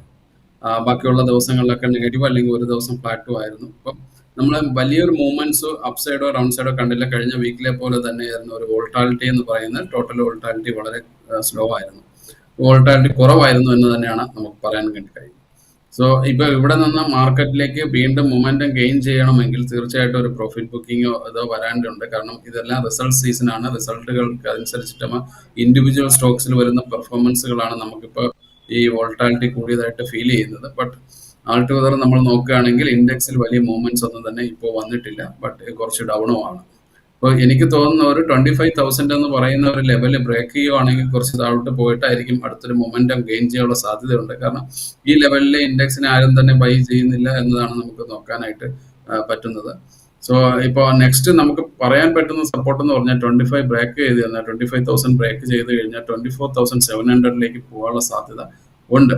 അപ്പം നമ്മൾ അവിടെ അത്രത്തോളം വലിയൊരു നെഗറ്റീവ് ഉണ്ടോ എന്ന് ചോദിച്ചാൽ ചെറിയ നെഗറ്റീവ്സ് ഉണ്ട് എന്നുള്ളതാണ് നമുക്ക് പറയാൻ വേണ്ടി കഴിയുക നിഫ്റ്റിയിൽ സംബന്ധിച്ച്. കാരണം ഹയറിലേക്ക് വരുമ്പോൾ ഉള്ള ബൈയിങ് ഇൻട്രസ്റ്റിൽ വരുന്ന മാറ്റമാണ് ഈ കാണുന്നത്. സോ സപ്പോർട്ട് സോൺ എന്ന് പറയുന്നത് 24,700 ആണ്. ബട്ട് നിഫ്റ്റി അതിന് മുകളിൽ 25,000 ഹോൾഡ് ചെയ്യുകയാണെങ്കിൽ നെക്സ്റ്റ് വീക്കിൽ ഇന്നോ അതിന് അടുത്ത ദിവസങ്ങളിലൊക്കെ തന്നെ നല്ലൊരു മുകളിലോട്ട് അപ്സൈഡ് പോകാനുള്ള സാധ്യതയുണ്ട്. ഒരു ടിഗർ ചെയ്ത് കഴിഞ്ഞാൽ ഏതെങ്കിലും ഒരു ടിഗർ പോയിന്റ്സ് വന്നു കഴിഞ്ഞാൽ തീർച്ചയായിട്ടും സ്ട്രോങ് ആയിട്ടുള്ള മൂവ്മെന്റ്സ് ആണ് വരാൻ പോകുന്നത്. ഇനി ഏത് ബ്രേക്ക് ഡൗൺ സൈഡ് ആയിരുന്നാലും ശരി അപ്പ് സൈഡ് ആയിരുന്നാലും ശരി. കാരണം ഈ 2 ആഴ്ചത്തെ ഒരു ലോ വോൾട്ടാലിറ്റി സൂചിപ്പിക്കുന്നത് ഇനി കമ്മിങ് സെക്ഷനിൽ ഒരു ഹയർ വോൾട്ടാലിറ്റി ഉള്ള സെക്ഷൻ ആയിരിക്കുമെന്നാണ് പ്രതീക്ഷിക്കുന്നത്. നമ്മൾ ബാങ്ക് നിഫ്റ്റിയിലേക്ക് നോക്കുകയാണെന്നുണ്ടെങ്കിലും നിഫ്റ്റി അപേക്ഷിച്ച് ഒരല്പം ബെയറിഷ് സെന്റിമെന്റ് കൂടുതലാണ്. 0.5% ഇടിവ് രേഖപ്പെടുത്തുന്നു. 320 പോയിന്റുകളുടെ ഒരു ഇടിവാണ് ആദ്യത്തെ ഒരു അരമണിക്കൂർ അല്ലെങ്കിൽ ഒരു 45 മിനിറ്റ്സ് പിന്നിടുന്ന സമയത്ത് നമുക്ക് നിഫ്റ്റി ബാങ്ക് ഇൻഡെക്സിൽ കാണാൻ സാധിക്കുന്നത്. 56,500 എന്നുള്ള ഒരു ലെവലിലേക്ക് നിഫ്റ്റി ബാങ്ക് ഇൻഡെക്സ് എത്തി നിൽക്കുകയാണ്. നിഫ്റ്റി ബാങ്ക് ഇൻഡെക്സിൽ ഇനി നിർണായകമാകുന്ന ലെവലുകൾ ഏതൊക്കെയായിരിക്കും? അത് നമ്മൾ നോക്കുകയാണെങ്കിൽ ഇൻഡിവിജ്വൽ ബാങ്കിങ് പെർഫോമൻസ് ആണ് ബാങ്ക് ഇൻഡെക്സിനെ ഇന്ന് ട്രാക്ക് ചെയ്തിരിക്കുന്നത് കുറച്ച് കൂടുതൽ. കാരണം വൈറ്റേജിൽ അനുസരിച്ചിട്ടുള്ള മാറ്റമാണ്. ബട്ട് ബാങ്ക് ഇൻഡെക്സ് ഇപ്പോഴും നമുക്ക് സ്ട്രോങ് ആയി തന്നെ നിൽക്കാം. കമ്പയർ ടു നിഫ്റ്റി ആണെങ്കിൽ പോലും നമുക്ക് സ്ട്രോങ് ആയിട്ട് തന്നെ നിൽക്കുന്നു എന്ന് പറയാം. 56,500 അടുത്ത് നിൽക്കുക എന്ന് പറഞ്ഞാൽ സ്ട്രോങ് പോയിന്റ്സ് തന്നെയാണ്. ഈവൻ 56,000 വന്നാൽ പോലും റീഗെയിൻ ചെയ്താൽ ഇമീഡിയറ്റ് തന്നെ റിക്കവർ ചെയ്യാൻ പറ്റുന്ന ലോസസ് ആണ് ഇപ്പോഴും ബാങ്ക് നിഫ്റ്റിയിൽ ഉണ്ടായിട്ടുള്ളൂ. അപ്പോൾ ബാങ്ക് നിഫ്റ്റി കമ്പാരിറ്റീവ്ലി നിഫ്റ്റി നമുക്ക് പറയാൻ കുറച്ചുകൂടെ സ്ട്രോങ് ആയി നിൽക്കുകയാണ്. ഇമ്മീഡിയറ്റ് ഉള്ള ഒരു സപ്പോർട്ട് സോൺ എന്ന് പറയുന്നത് 56,000 ആണ്. അവിടെ നിന്ന് വീണ്ടും ഒരു നല്ലൊരു മേജർ മൂവ്മെന്റ്സ് വരികയാണെങ്കിൽ 57,500 58,000 വരാനുള്ള സാധ്യതയുണ്ട്. ഇങ്ങനൊരു മൂവ്മെന്റ്സ് ഒക്കെ വരാനുള്ള ഒരു എക്സ്പെക്ടേഷൻ നമുക്ക് ഈ ബാങ്ക് നിഫ്റ്റി തരുന്നു. കാരണം അത് സ്ട്രോങ് ആയി നിൽക്കുന്നത് നെക്സ്റ്റ് കമ്മിങ് ട്രേഡിംഗ് സെക്ഷനുകളിലൊക്കെ ഒരു സ്ട്രോങ് മൂവ്മെന്റ്സ് പോസിറ്റീവ് സൈഡിലേക്ക് വരാനുള്ള സാധ്യത കാണിക്കുന്നുണ്ട്. ബട്ട് നമ്മൾ ഒരു കോൺഷ്യസ് ആയിട്ട് ഇപ്പോൾ വാച്ച് ചെയ്യുക, 56,000 എന്നുള്ള സപ്പോർട്ട് സോണിൽ തന്നെ സ്റ്റിക്ക് ഓൺ ചെയ്യുക എന്നായിരിക്കും നല്ലത്. നമ്മളിനി ക്വാർട്ടർലി നമ്പേഴ്സ് വന്നിട്ടുള്ള കമ്പനികളുടെ പെർഫോമൻസിലേക്ക് പോവുകയാണെന്നുണ്ടെങ്കിൽ ആദ്യം തന്നെ വിപ്രോയെ കുറിച്ചാണ് ചോദിക്കുന്നത്. 2.5% കൂടുതലുള്ള ഒരു മുന്നേറ്റം സ്റ്റോക്ക് രേഖപ്പെടുത്തുന്നുണ്ട്. ക്വാർട്ടർലി നമ്പേഴ്സിൽ റവന്യൂ ഒരു നേരിയ ഇടിവാണ് രേഖപ്പെടുത്തിയത്. 1.65%. എബിറ്റിലും 9%-ലധികം ഒരു ഇടിവ് രേഖപ്പെടുത്തിയിട്ടുണ്ട്. പക്ഷേ മാനേജ്മെന്റ് കമന്ററിയെ സംബന്ധിച്ചിടത്തോളം ഇനി വരുന്ന പാദങ്ങളിൽ ഒരു റിക്കവറി ഉണ്ടാകാനുള്ള ഒരു സാധ്യത പറയുന്നുണ്ട്. വിപ്രോയെ സംബന്ധിച്ചിടത്തോളമുള്ള സാറിൻ്റെ ഒരു ടേക്ക് എങ്ങനെയാണ്? കഴിഞ്ഞ 2 മാസം, അതായത് മെയ്, ജൂൺ, ജൂലൈ, ഈ ഒരു 2 മാസമായിട്ട് ഇതൊരു കൺസോൾട്ടേഷനിലും ഒരു പോസിറ്റീവ് ട്രെൻഡും നമുക്ക് കാണിക്കുന്ന ഒരു സ്റ്റോക്സ് ആണ്. ഒരു ചാർട്ട് നോക്കിക്കഴിഞ്ഞാൽ തന്നെ അറിയാം, കഴിഞ്ഞ ഒരു 2 months ആയിട്ട് ഒരു consultation, side vice movement plus ഒരു പോസിറ്റീവ് ട്രെൻഡ് കാണിക്കുന്ന ഒരു സ്റ്റോക്സ് ആണ്. അതിന് മുമ്പ് അതിൽ വലിയൊരു കറക്റ്റീവ് മൂവ്മെന്റ്സ് ഉണ്ടായിട്ടുണ്ട്. അപ്പോൾ അത് തിരിച്ച് റിക്കവർ ചെയ്യുന്ന ഒരു മോഡിലേക്കാണ് വന്നിരിക്കുന്നത്. സോ ഷോർട്ട് ടൈമിൽ പറയുകയാണെങ്കിൽ എനിക്കത് പോസിറ്റീവ് ആയിട്ടുള്ള ഒരു വ്യൂ ആണ് ഇപ്പോഴും വിപ്രോയിലുള്ളത്. നമ്മളുടെ ഒരു റെസിസ്റ്റൻസ് പോയിന്റ് എന്ന് പറഞ്ഞാൽ നിയർലി 300 അടുത്ത് വരാനുള്ള സാധ്യത ഇപ്പോൾ ഉണ്ട് അതിന്. അപ്പോൾ അത് വോളിയം ഇമ്പ്രൂവ് ചെയ്യുന്നുണ്ട്. അതെല്ലാം നമ്മൾ നോക്കുകയാണെങ്കിൽ തീർച്ചയായിട്ടും ഒരു പോസിറ്റീവ് മൊമെന്റം ഈ റിസൾട്ട് വരുന്നതിന് മുമ്പ് തന്നെ അതൊരു ഇഞ്ചസ്, ചെറിയ ചെറിയ മൂവ്മെന്റ്സ് പോസിറ്റീവായിട്ട് അല്ലെങ്കിൽ മുകളിലേക്ക് അപ്സൈഡിലേക്ക് വരാൻ തുടങ്ങിയിട്ടുണ്ടായിരുന്നു. അത് കണ്ടിന്യൂ ചെയ്യുന്നു. അപ്പോൾ അതൊരു കണ്ടിന്യൂഷൻ പാറ്റേൺ ആണ്. 300 വരാനുള്ള സാധ്യതയുണ്ട്. ഇമ്മീഡിയറ്റ് സപ്പോർട്ട് എന്ന് പറയുന്നത് ലാസ്റ്റ് വീക്കിൽ വന്ന 255 എന്നുള്ള ലെവലിൽ തന്നെയാണ് ഇപ്പോഴുള്ളത്.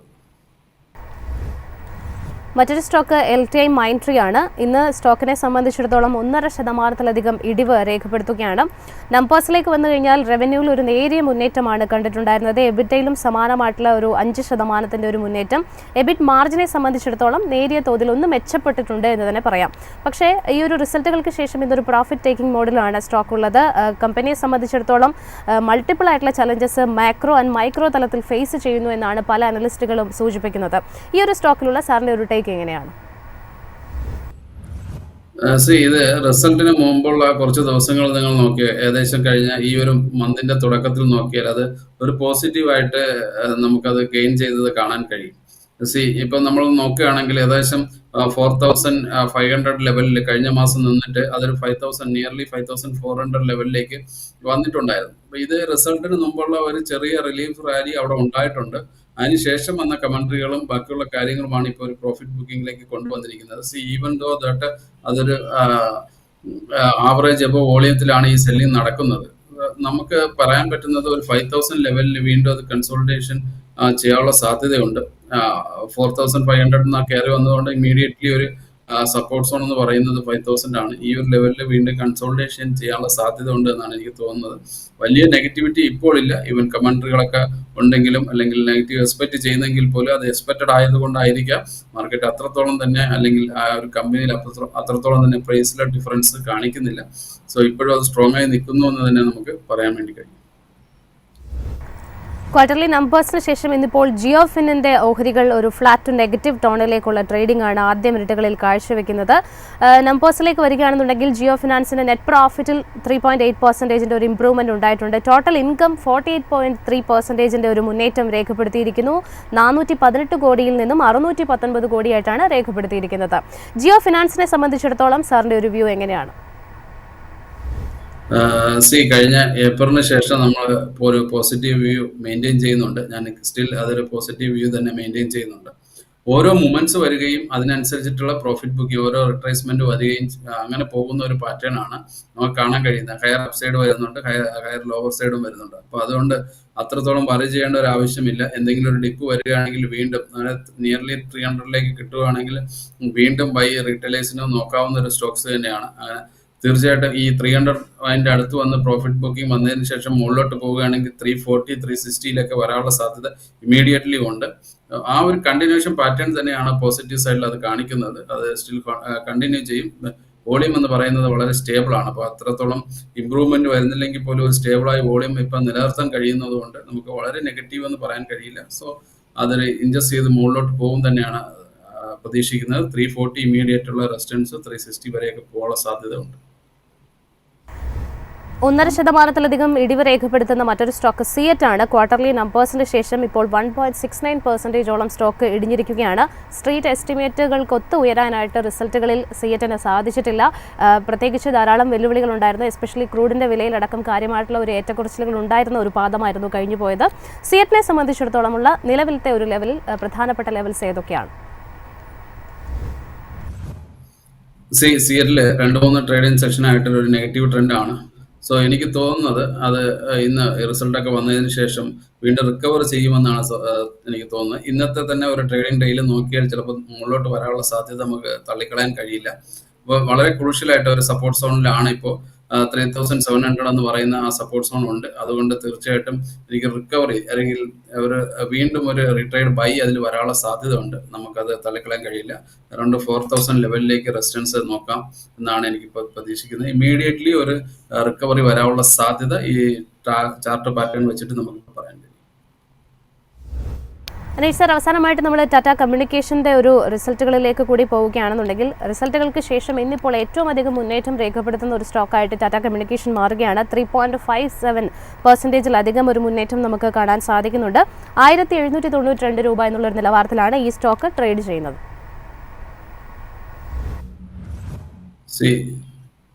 ഇതും ഏകദേശം കഴിഞ്ഞ ഒരു മെയ് ജൂൺ അതിനുശേഷം ഒരു മൊമെന്റം വന്നതാണ്. പോസിറ്റീവായിട്ട് തന്നെയാണ് ഇപ്പോഴും ഈ സ്റ്റോക്സ് പെർഫോം ചെയ്യുന്നത്.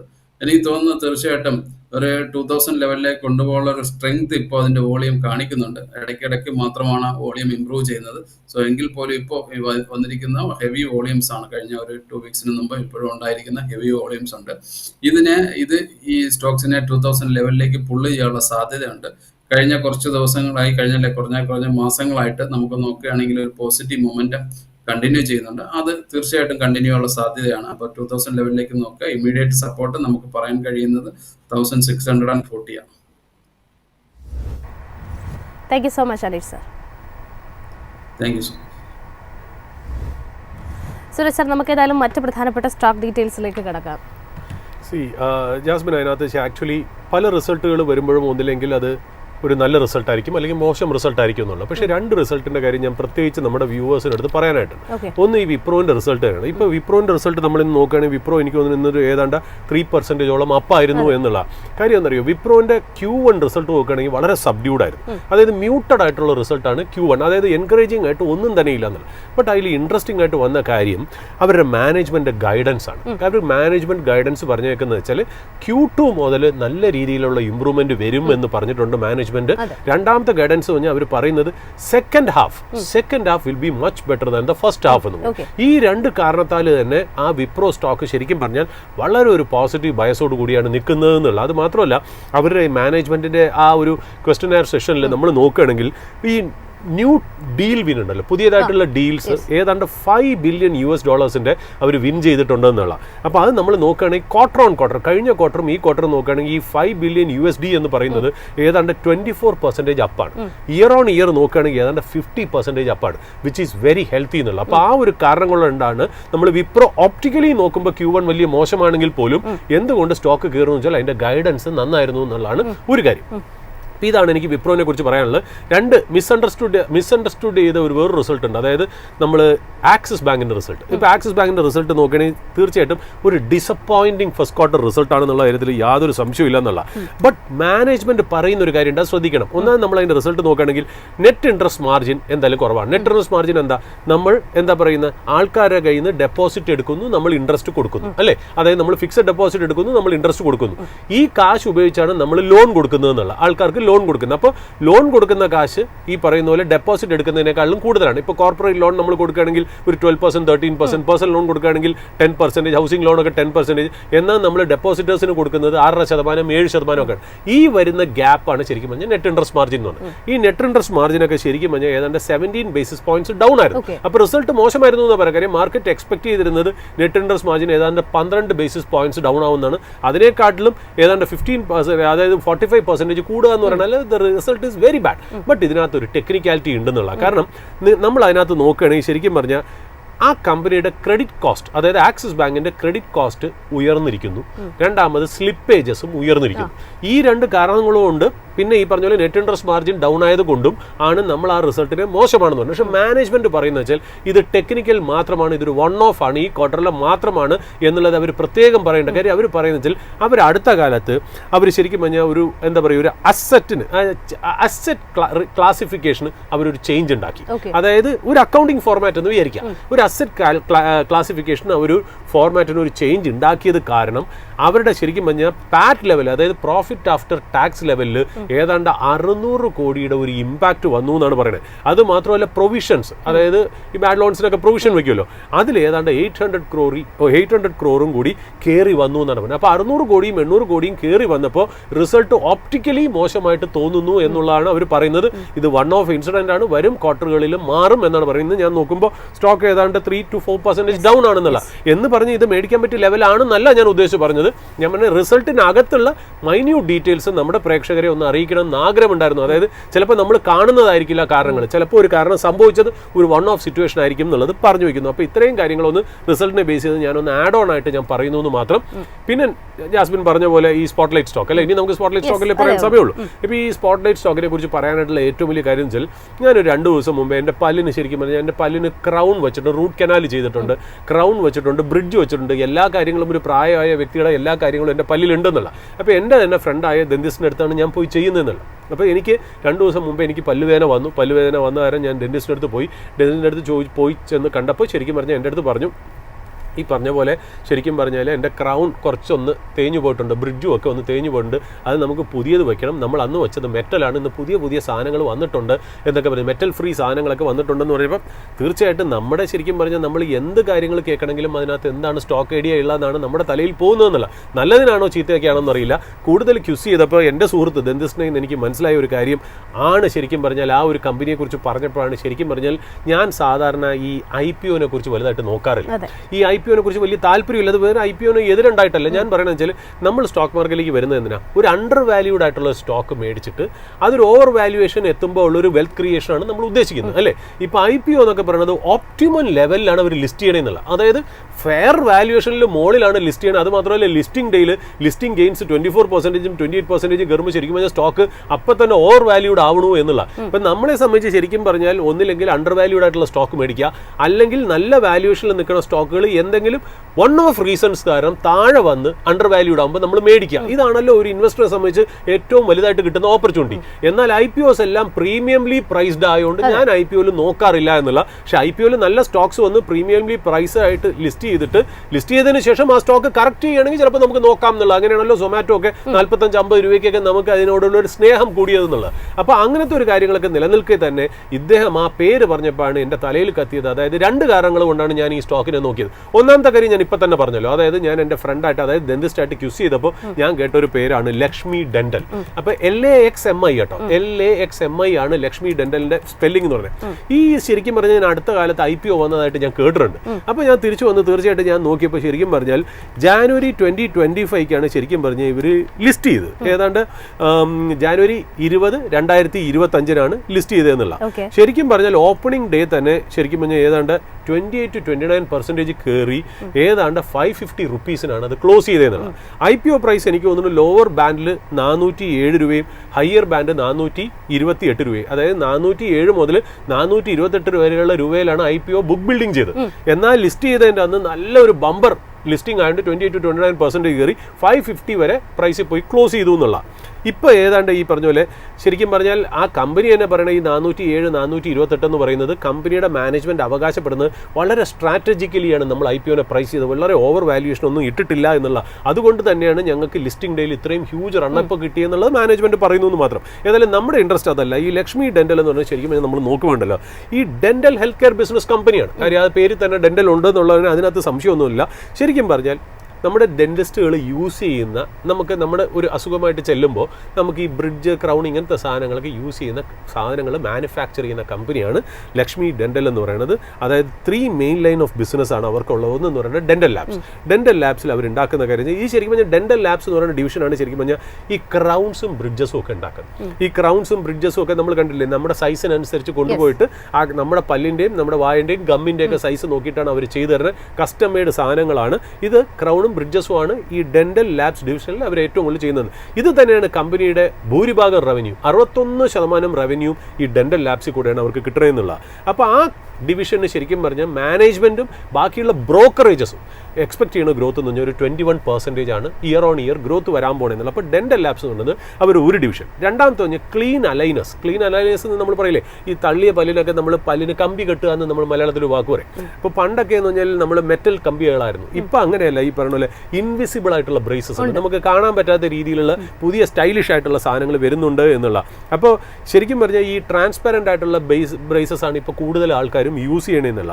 അപ്പോൾ ഇവർക്ക് ശരിക്കും പറഞ്ഞാൽ ഈ പറയുന്ന പോലെ അലൈനേഴ്സ് എന്നാണ് നമ്മൾ അതിനെ ഇംഗ്ലീഷിൽ പറയുന്നത്. ഇവർക്ക് ഇവരുടേതായ ഒരു ബ്രാൻഡ് ഉണ്ട്, അതിനാണ് ഇല്യൂഷൻ അലൈനേഴ്സ് എന്ന് പറയുന്നത്. ഇല്യൂഷൻ അലൈനേഴ്സ് ബ്രാൻഡ് ഇവരുടെ നല്ലൊരു പ്രോഡക്റ്റാണ് ശരിക്കും പറഞ്ഞാൽ. അപ്പോൾ ശരിക്കും പറഞ്ഞാൽ ഈ വെർട്ടിക്കലിനും ബ്രോക്കറേജസും മാനേജ്മെൻറ്റും ഒക്കെ എക്സ്പെക്ട് ചെയ്യുന്നത് ഏതാണ്ട് 33% ഗ്രോത്ത് ആയിരിക്കും ഈ വെർട്ടിക്കലിൽ നിന്നുള്ളതാണ്. അതായത് 2027 കൂടി 140 കോടി തന്നെ ഈ ഡിവിഷൻ തരും എന്നാണ് പറയപ്പെടുന്നത്.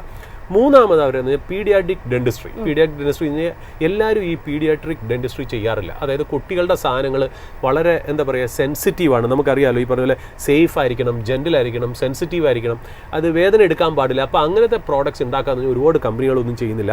എന്നാൽ ഇവരതിനകത്ത് ഇമ്പോർട്ടൻറ്റ് പ്ലെയർ ആണ് എന്നുള്ളതാണ്. അതായത് ഈ ടൈനി ക്രൗൺസ്, കുട്ടികളുടെ പല്ലിന് വേണ്ടിയിട്ടുള്ള ക്രൗൺസ്, ടൈനി ക്രൗൺസ് അവരുണ്ടാക്കുന്നുണ്ട്. അതുമല്ല ഈ പിള്ളേരിൽ ക്യാവിറ്റീസ് പ്രിവെൻറ്റ് ചെയ്യാൻ വേണ്ടിയിട്ട് സിൽവർ ഫ്ലോറൈഡ് സൊല്യൂഷനും കൂടെ ഇതിനകത്ത് ഉണ്ട് എന്നുള്ളത്. അപ്പോൾ ശരിക്കും പറഞ്ഞാൽ ആ ഇൻഡസ്ട്രി, ആ ഒരു വെർട്ടിക്കലും ശരിക്കും പറഞ്ഞാൽ ലക്ഷ്മി ഡെന്റലിൻ്റെ ആ വെർട്ടിക്കലും ഏതാണ്ട് 31% ഗ്രോത്തും കൂടെ ഉണ്ട് എന്നാണ് പ്രിഡിക്റ്റ് ചെയ്യുന്നത് എന്നുള്ളത്. അതായത് ആൾക്കാർ ഫോർകാസ്റ്റ് ചെയ്യണം. ബ്രോക്കറേജ് ഫോർകാസ്റ്റാണ്, നമുക്കൊരു ഫോർകാസ്റ്റും ഇല്ല. അതായത് FY27 45 കോടി തന്നെ ആ വെർട്ടിക്കൽ തന്നെ ഇവർക്ക് കൊടുക്കുമെന്നാണ് പറയുന്നത്. ഇപ്പോൾ ശരിക്കും പറഞ്ഞാൽ ഇവർ നമ്മൾ നോക്കുകയാണെങ്കിൽ ഈ ഇന്ത്യയിലെ സെക്കൻഡ് ലാർജസ്റ്റ് പ്ലെയറാണ്. ഈ കാറ്റഗറികളിലൊക്കെ ഇന്ത്യയിലെ സെക്കൻഡ് ലാർജസ്റ്റ് പ്ലെയറാണ് ലക്ഷ്മി ഡെന്റൽ എന്ന് പറയുന്നത്. ശരിക്കും പറഞ്ഞാൽ ലിസ്റ്റഡ് സ്പേസിൽ ഇവർ മാത്രമേ ഉള്ളൂ. ഇപ്പം നമ്മൾ ഒരിക്കലും ഈ ഡെന്റൽ കമ്പനികളൊന്നും ഇതുവരെ നമ്മൾ ശരിക്കും പറഞ്ഞാൽ ഒരു ഗ്രോത്ത് നമുക്ക് കിട്ടിയില്ല. നമ്മളെപ്പോഴും പറയുന്നത് cement, oil and gas, bank, software company, automobile, അങ്ങനത്തെ അല്ലെങ്കിൽ ക്യാപിറ്റൽ ഗുഡ്സ് കമ്പനീസ് ഒക്കെ പറയുമ്പോൾ ഇതൊരു വളരെ യുണീക്ക് ആയിട്ടുള്ള ഒരു കമ്പനിയാണെന്നുള്ളത്. അതായത് നമ്മളെപ്പോഴും നമ്മൾ കണ്ടിട്ടില്ലേ, ഈ ഡെന്റൽ ബിസിനസ് ഒക്കെ എന്ത് നന്നായിട്ട് ഗ്രോ ചെയ്യണമെന്ന് നമ്മൾ പറയുന്നത്. ഇതാ ശരിക്കും പറഞ്ഞാൽ ഒരു അവസരം. അതായത് ലിസ്റ്റഡ് ആയിട്ടുള്ള ഒരു കമ്പനിയുടെ ഗ്രോത്തിൽ പാർട്ടിസിപ്പേറ്റ് ചെയ്യാനായിട്ട്. ഇതൊരു ബൈ റെക്കമെൻഡേഷൻ ആണോ ഞാൻ പറയണമെന്നുള്ളൂ. ഇവർ ഏതാണ്ട് എക്സ്പോർട്ട് ഉണ്ട്, എക്സ്പോർട്ട് ബിസിനസ് ഏതാണ്ട് 90 കൺട്രീസിലേക്ക് ഇവർ എക്സ്പോർട്ട് ചെയ്യണമെന്നുള്ള. അതായത് 22,000 ഡെന്റൽ ക്ലിനിക്കുകളും ഡെന്റിസ്റ്റുകളുമായിട്ട് ഇവർക്ക് ടൈപ്പ് ഉണ്ട്. ഓൾ ഇന്ത്യ ലെവലിൽ 320 സിറ്റിയിൽ ഇവർ പ്രസന്റ് ആണ് എന്നുള്ളത്. അപ്പോൾ ഇതാണ് ഇവരൊരു ഡിസ്ട്രിബ്യൂഷൻ നെറ്റ്വർക്ക് എന്ന് പറയുന്നത്. ഇത് പറയണമെന്ന് വെച്ചാൽ ഈ ഫുള്ളി ഇൻ്റഗ്രേറ്റഡ് ആയിട്ടുള്ള end-to-end കേപ്പബിലിറ്റീസ് ഉള്ള, അതായത് റോ മെറ്റീരിയൽ മുതൽ ഡിസ്ട്രിബ്യൂഷൻ വരെയുള്ള ഒരു അലൈനർ കമ്പനി വേറെ ഇല്ല. ഈ അലൈനർ ഉണ്ടാക്കുന്നില്ല, ഈ ഡെന്റൽ അലൈനേഴ്സ് അത് ഉണ്ടാക്കുന്ന കമ്പനി വേറെ ഇല്ല. അതായത് ഇതൊരു ഫുള്ളി ഇൻ്റഗ്രേറ്റഡ് വാല്യൂ ചെയിൻ ആണ്. അതായത് റോ മെറ്റീരിയൽ മുതൽ തുടങ്ങി ഡിസ്ട്രിബ്യൂഷൻ വരെ എല്ലാ ഫേസസും അവർക്ക് ഉണ്ട് എന്നുള്ളത്. അതായത് ഓൺലി കമ്പനി എന്നാണ് അതിനകത്ത് പറയപ്പെടുന്നത്. അതായത് ഈ ഇല്യൂഷൻ അലൈനേഴ്സ് എന്ന് പറയുന്ന പ്രോഡക്റ്റ് വളരെ ഫേമസ് ആണെന്ന് പറഞ്ഞല്ലോ. ശരിക്കും പറഞ്ഞാൽ ഈ ഇല്യൂഷൻ അലൈനേഴ്സിന് ശരിക്കും പറഞ്ഞാൽ US FDA ക്ലിയറൻസ് കിട്ടിയിട്ടുണ്ട്. US FDA എന്ന് പറയുമ്പോൾ നമുക്കറിയാലോ, US ഫുഡ് ആൻഡ് ഡ്രഗ് അഡ്മിനിസ്ട്രേഷൻ്റെ 510K എന്നാണ് ആ ക്ലിയറൻസിന് പറയുന്നത്. ആ 510K ക്ലിയറൻസ് കിട്ടിയ ഒരു പ്രോഡക്റ്റാണ് ഇവർ ഇല്യൂഷൻ അലൈനേഴ്സ് എന്നുള്ളത്. അപ്പോൾ US ഇവർക്ക് എക്സ്പോർട്ട് ചെയ്യണമെങ്കിൽ ബുദ്ധിമുട്ടില്ല. അപ്പോൾ ഇവർക്ക് അവിടെയും ഒരു മാർക്കറ്റ് ക്രിയേറ്റ് ചെയ്യാം എന്നുള്ളതാണ്. പിന്നെ രണ്ടാമതെന്ന് വെച്ചാൽ ശരിക്കും പറഞ്ഞാൽ ശരിക്കും പറഞ്ഞാൽ ഇത് സിൽവർ ഡയമണ്ട് ഫ്ലോറൈഡ് എന്ന് പറയുന്ന SDF എന്ന് പറയുന്ന ഇവരുടെ പ്രോഡക്റ്റും ഇതേപോലെ US FDA ക്ലിയറൻസ് കിട്ടിയാണെന്നാണ്. അതായത് ശരിക്കും പറഞ്ഞാൽ പീഡിയാട്രിക് കാറ്റഗറിയിൽ ഇത് മാനുഫാക്ചർ ചെയ്യുന്ന കമ്പനികളിൽ ഇതേപോലെ US FDA ക്ലിയർ ചെയ്യുന്ന ഓൺലി കമ്പനിയാണ് ലക്ഷ്മി ഡെന്റൽ എന്നുള്ള. ഇപ്പോൾ ഒരുപാട് പ്രത്യേകതകൾ ഈ ഡെന്റൽ കാറ്റഗറിയിൽ അവർക്കുണ്ട് എന്നുള്ളതാണ്. പിന്നെ അത് മാത്രമല്ല ഹാർട്ട്ലൻഡ് എന്ന് പറയുന്ന US ബേസ്ഡ് ആയിട്ടുള്ള ഡെന്റൽ സർവീസ് ഓർഗനൈസേഷൻ അവരുടെ പ്രിഫേർഡ് പാർട്ട്ണറാണ് ലക്ഷ്മി ഡെന്റൽ എന്നുള്ളത്. അപ്പോൾ ഇങ്ങനത്തെ കുറേ കാറ്റഗറികളിൽ ഇവർ വളരെ ഫേമസ് ആണ്, വളരെ റെപ്യൂട്ടഡ് ആയിട്ടുള്ള സർട്ടിഫിക്കേഷൻസ് അല്ലെങ്കിൽ റെപ്യൂട്ടഡ് ആയിട്ടുള്ള ടൈപ്സും പാർട്ട്ണർഷിപ്സും ഇവർക്ക് ഉണ്ടെന്നുള്ളത് വളരെ ഇമ്പോർട്ടൻ്റ് ആണ്. പിന്നെ they were the first to launch branded zirconia crowns. Zirconia crowns, zirconia എന്ന് പറഞ്ഞൊരു ക്രിസ്റ്റലൈൻ ഓക്സൈഡ് ആണ്, വൈറ്റ് ക്രിസ്റ്റലൈൻ ഓക്സൈഡ് ആണ്. ഈ ഡെന്റിസ്ട്രിയിൽ നമ്മൾ ഈ ബ്രിഡ്ജസും ക്രൗൺസും ഒക്കെ യൂസ് ചെയ്യാൻ വേണ്ടി അത് ഉണ്ടാക്കാൻ വേണ്ടി യൂസ് ചെയ്യുന്ന ഒരു മെറ്റീരിയലാണ് ഈ പറഞ്ഞ സിർക്കോണിയ. അപ്പോൾ ഇവർക്ക് ഒരു ബ്രാൻഡ് ഉണ്ട്, ഇല്യൂഷൻ സിർക്കോണിയ എന്ന് പറഞ്ഞൊരു ബ്രാൻഡ്. ഇവരെല്ലാ ബ്രാൻഡിനും ഇല്യൂഷൻ ചേർത്താണ് പറയണമെന്ന് തോന്നുന്നു. അപ്പോൾ ഇല്യൂഷൻ ബ്രാൻഡ് അവർക്ക് ഉണ്ട് എന്നുള്ളതാണ്. ഈ കമ്പനിക്ക് 6 മാനുഫാക്ചറിങ് ഫെസിലിറ്റി ഉണ്ട്. ഈ 5 മാനുഫാക്ചറിങ് ഫെസിലിറ്റി മഹാരാഷ്ട്രയിലാണ്, ഒരു മാനുഫാക്ചറിങ് ഫെസിലിറ്റി കേരളത്തിലാണ്, അത് കൊച്ചിയിലാണെന്നുള്ളത്. അപ്പോൾ ഇങ്ങനെ ഒരു കേരള കണക്ഷനും കൂടെ ആ കമ്പനിക്ക് ഉണ്ട് എന്നുള്ളത് പറഞ്ഞു വയ്ക്കുന്നു. ഏതാണ്ട് റവന്യൂ 2022 ശരിക്കും പറഞ്ഞാൽ ഇവർക്ക് 140 കോടിയുടെ റവന്യൂ ഉണ്ടായിരുന്നു. എന്നാൽ കമ്പനിക്ക് പ്രോഫിറ്റ് ഇല്ലായിരുന്നു, ലോസ് ആയിരുന്നു.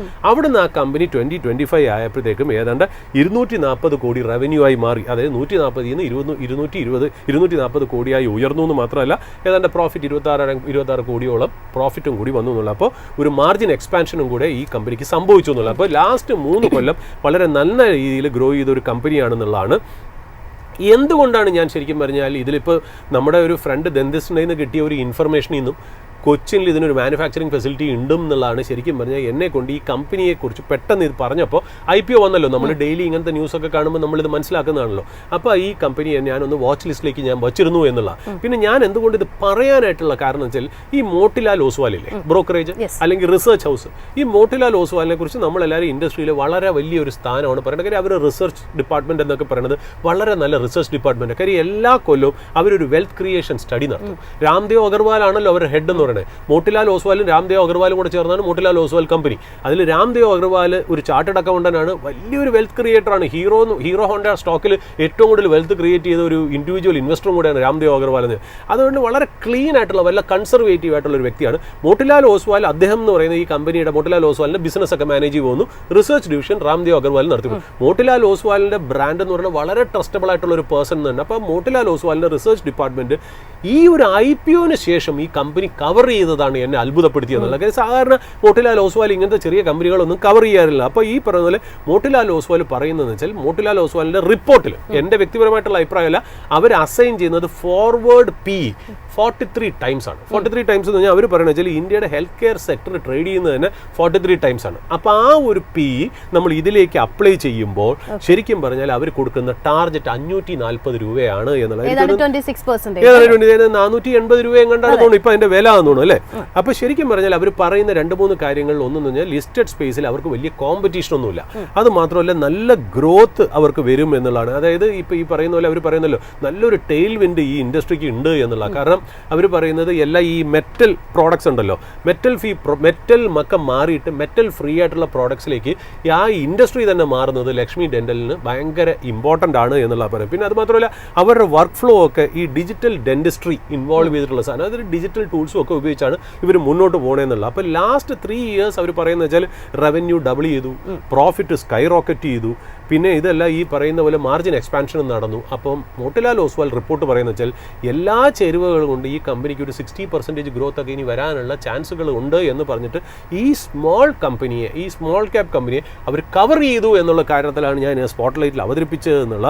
അപ്പോൾ റിസർച്ച് ഹൗസ് ഞാൻ പറഞ്ഞില്ലേ, സാധാരണ എനിക്ക് IPOനോട് വലിയ താല്പര്യമില്ല എന്നുള്ള. അപ്പോൾ പൊടുന്നനെ തന്നെ പെട്ടെന്ന് ഈ പറഞ്ഞ പോലെ ഞാൻ എൻ്റെ സുഹൃത്തിൻ്റെ അവിടെ പോവുകയും ആ ദന്തിസ്റ്റിൻ്റെ അവിടെ കാണുകയും ഈ പേര് കയറി വരികയും. കാര്യം എനിക്കത് തന്നെ വന്നപ്പോഴാണ് ഞാൻ ഇതിനെക്കുറിച്ച് ക്യൂസ് ചെയ്യുന്നത്. അപ്പോൾ നമ്മൾ എവിടെയോ വായിച്ചു മനസ്സിലാക്കി ഒരു ഡീറ്റെയിൽസ് വെച്ചിരുന്നു. അപ്പോൾ അതിനെ കൊണ്ട് നമുക്ക് ഈ പറഞ്ഞ പോലെ കൊച്ചിനിൽ അവർക്കൊരു മാനുഫാക്ചറിങ് ഫെസിലിറ്റി ഉണ്ടെന്നും നമ്മൾ മനസ്സിലാക്കി. ഇതൊക്കെ മനസ്സിലാക്കി നോക്കിയിരിക്കുമ്പോഴാണ് ശരിക്കും ഞാൻ മോട്ടിലാലോ ഇതിനെക്കുറിച്ച് റിപ്പോർട്ട് ഇറങ്ങുന്നത്. അപ്പോൾ ഇത് 2-3 കാരണങ്ങൾ കൊണ്ട് തന്നെ എന്നെ ഇത് എക്സൈറ്റ്മെൻറ്റ് കൊണ്ടുവന്നു എന്നുള്ളത്. അപ്പോൾ ഞാൻ വിചാരിച്ചു ഞാനൊന്ന് നമ്മുടെ സ്പോട്ട്ലൈറ്റിലെ അല്ലെങ്കിൽ ഓപ്പണിംഗ് അവേഴ്സിൽ നമ്മുടെ പ്രേക്ഷകരായിട്ട് ഒന്ന് ഷെയർ ചെയ്യാം. ഇത് ശരിക്കും പറഞ്ഞാൽ മോട്ടിലാൽ ഓസ്വാൽ റിപ്പോർട്ടാണ് നമ്മളിവിടെ ഡിസ്ക്രൈബ് ചെയ്ത്. നമുക്ക് പേഴ്സണലായിട്ട് ഒരു ഇൻട്രസ്റ്റും ഇതിനകത്തില്ല, എനിക്കും ഇല്ല, ജാസ്മിനും ഇല്ല, നമ്മുടെ റിലേറ്റീവ്സിന് ഡയറക്റ്റായിട്ടോ ഇൻഡയറക്റ്റായിട്ടോ ഹോൾഡിംഗ് ഇല്ല. രണ്ടാമത് ഈ സ്റ്റോക്ക് നമ്മളൊരു റെക്കമെൻഡേഷനായിട്ടോ സോളിസിറ്റേഷനായിട്ടോ അഡ്വൈസ് ആയിട്ടോ കണക്കാക്കാതിരിക്കുക. നിങ്ങളൊരു സെബി രജിസ്റ്റേർഡ് ഇൻവെസ്റ്റ്മെന്റ് അഡ്വൈസറിന്റെ അഡ്വൈസ് പ്രകാരം നിങ്ങൾ നിങ്ങളുടെ സ്റ്റോക്ക് പിക്കിങ്ങും പോർട്ട്ഫോളിയോ ക്രിയേഷനുമായിട്ട് മുന്നോട്ട് പോകാനുള്ള ഡിസ്ക്ലൈമറും കൂടെ ഞാൻ ആഡ് ചെയ്യുന്നു. ജാസ്മിൻ. ഏതായാലും നമ്മളുടെ ഇന്നത്തെ ഒരു ഓപ്പണിംഗ് ആറിൻ്റെ ഒരു സെഷൻ ഇവിടെ വൈൻഡപ്പ് ചെയ്യുകയാണ്. ഇനി ഏതായാലും 2 ദിവസം ഈ മാർക്കറ്റിൽ നിന്നൊക്കെ ഒന്ന് വിട്ടുനിന്ന് നിങ്ങളുടെ ഫ്രണ്ട്സോ ഫാമിലിയോ ഒക്കെ ആയിട്ട് ചിലവഴിക്കുക. ഏതായാലും വീണ്ടും നമ്മൾ അടുത്ത ദിവസം തിരിച്ചു വരുന്നതായിരിക്കും. Happy weekend.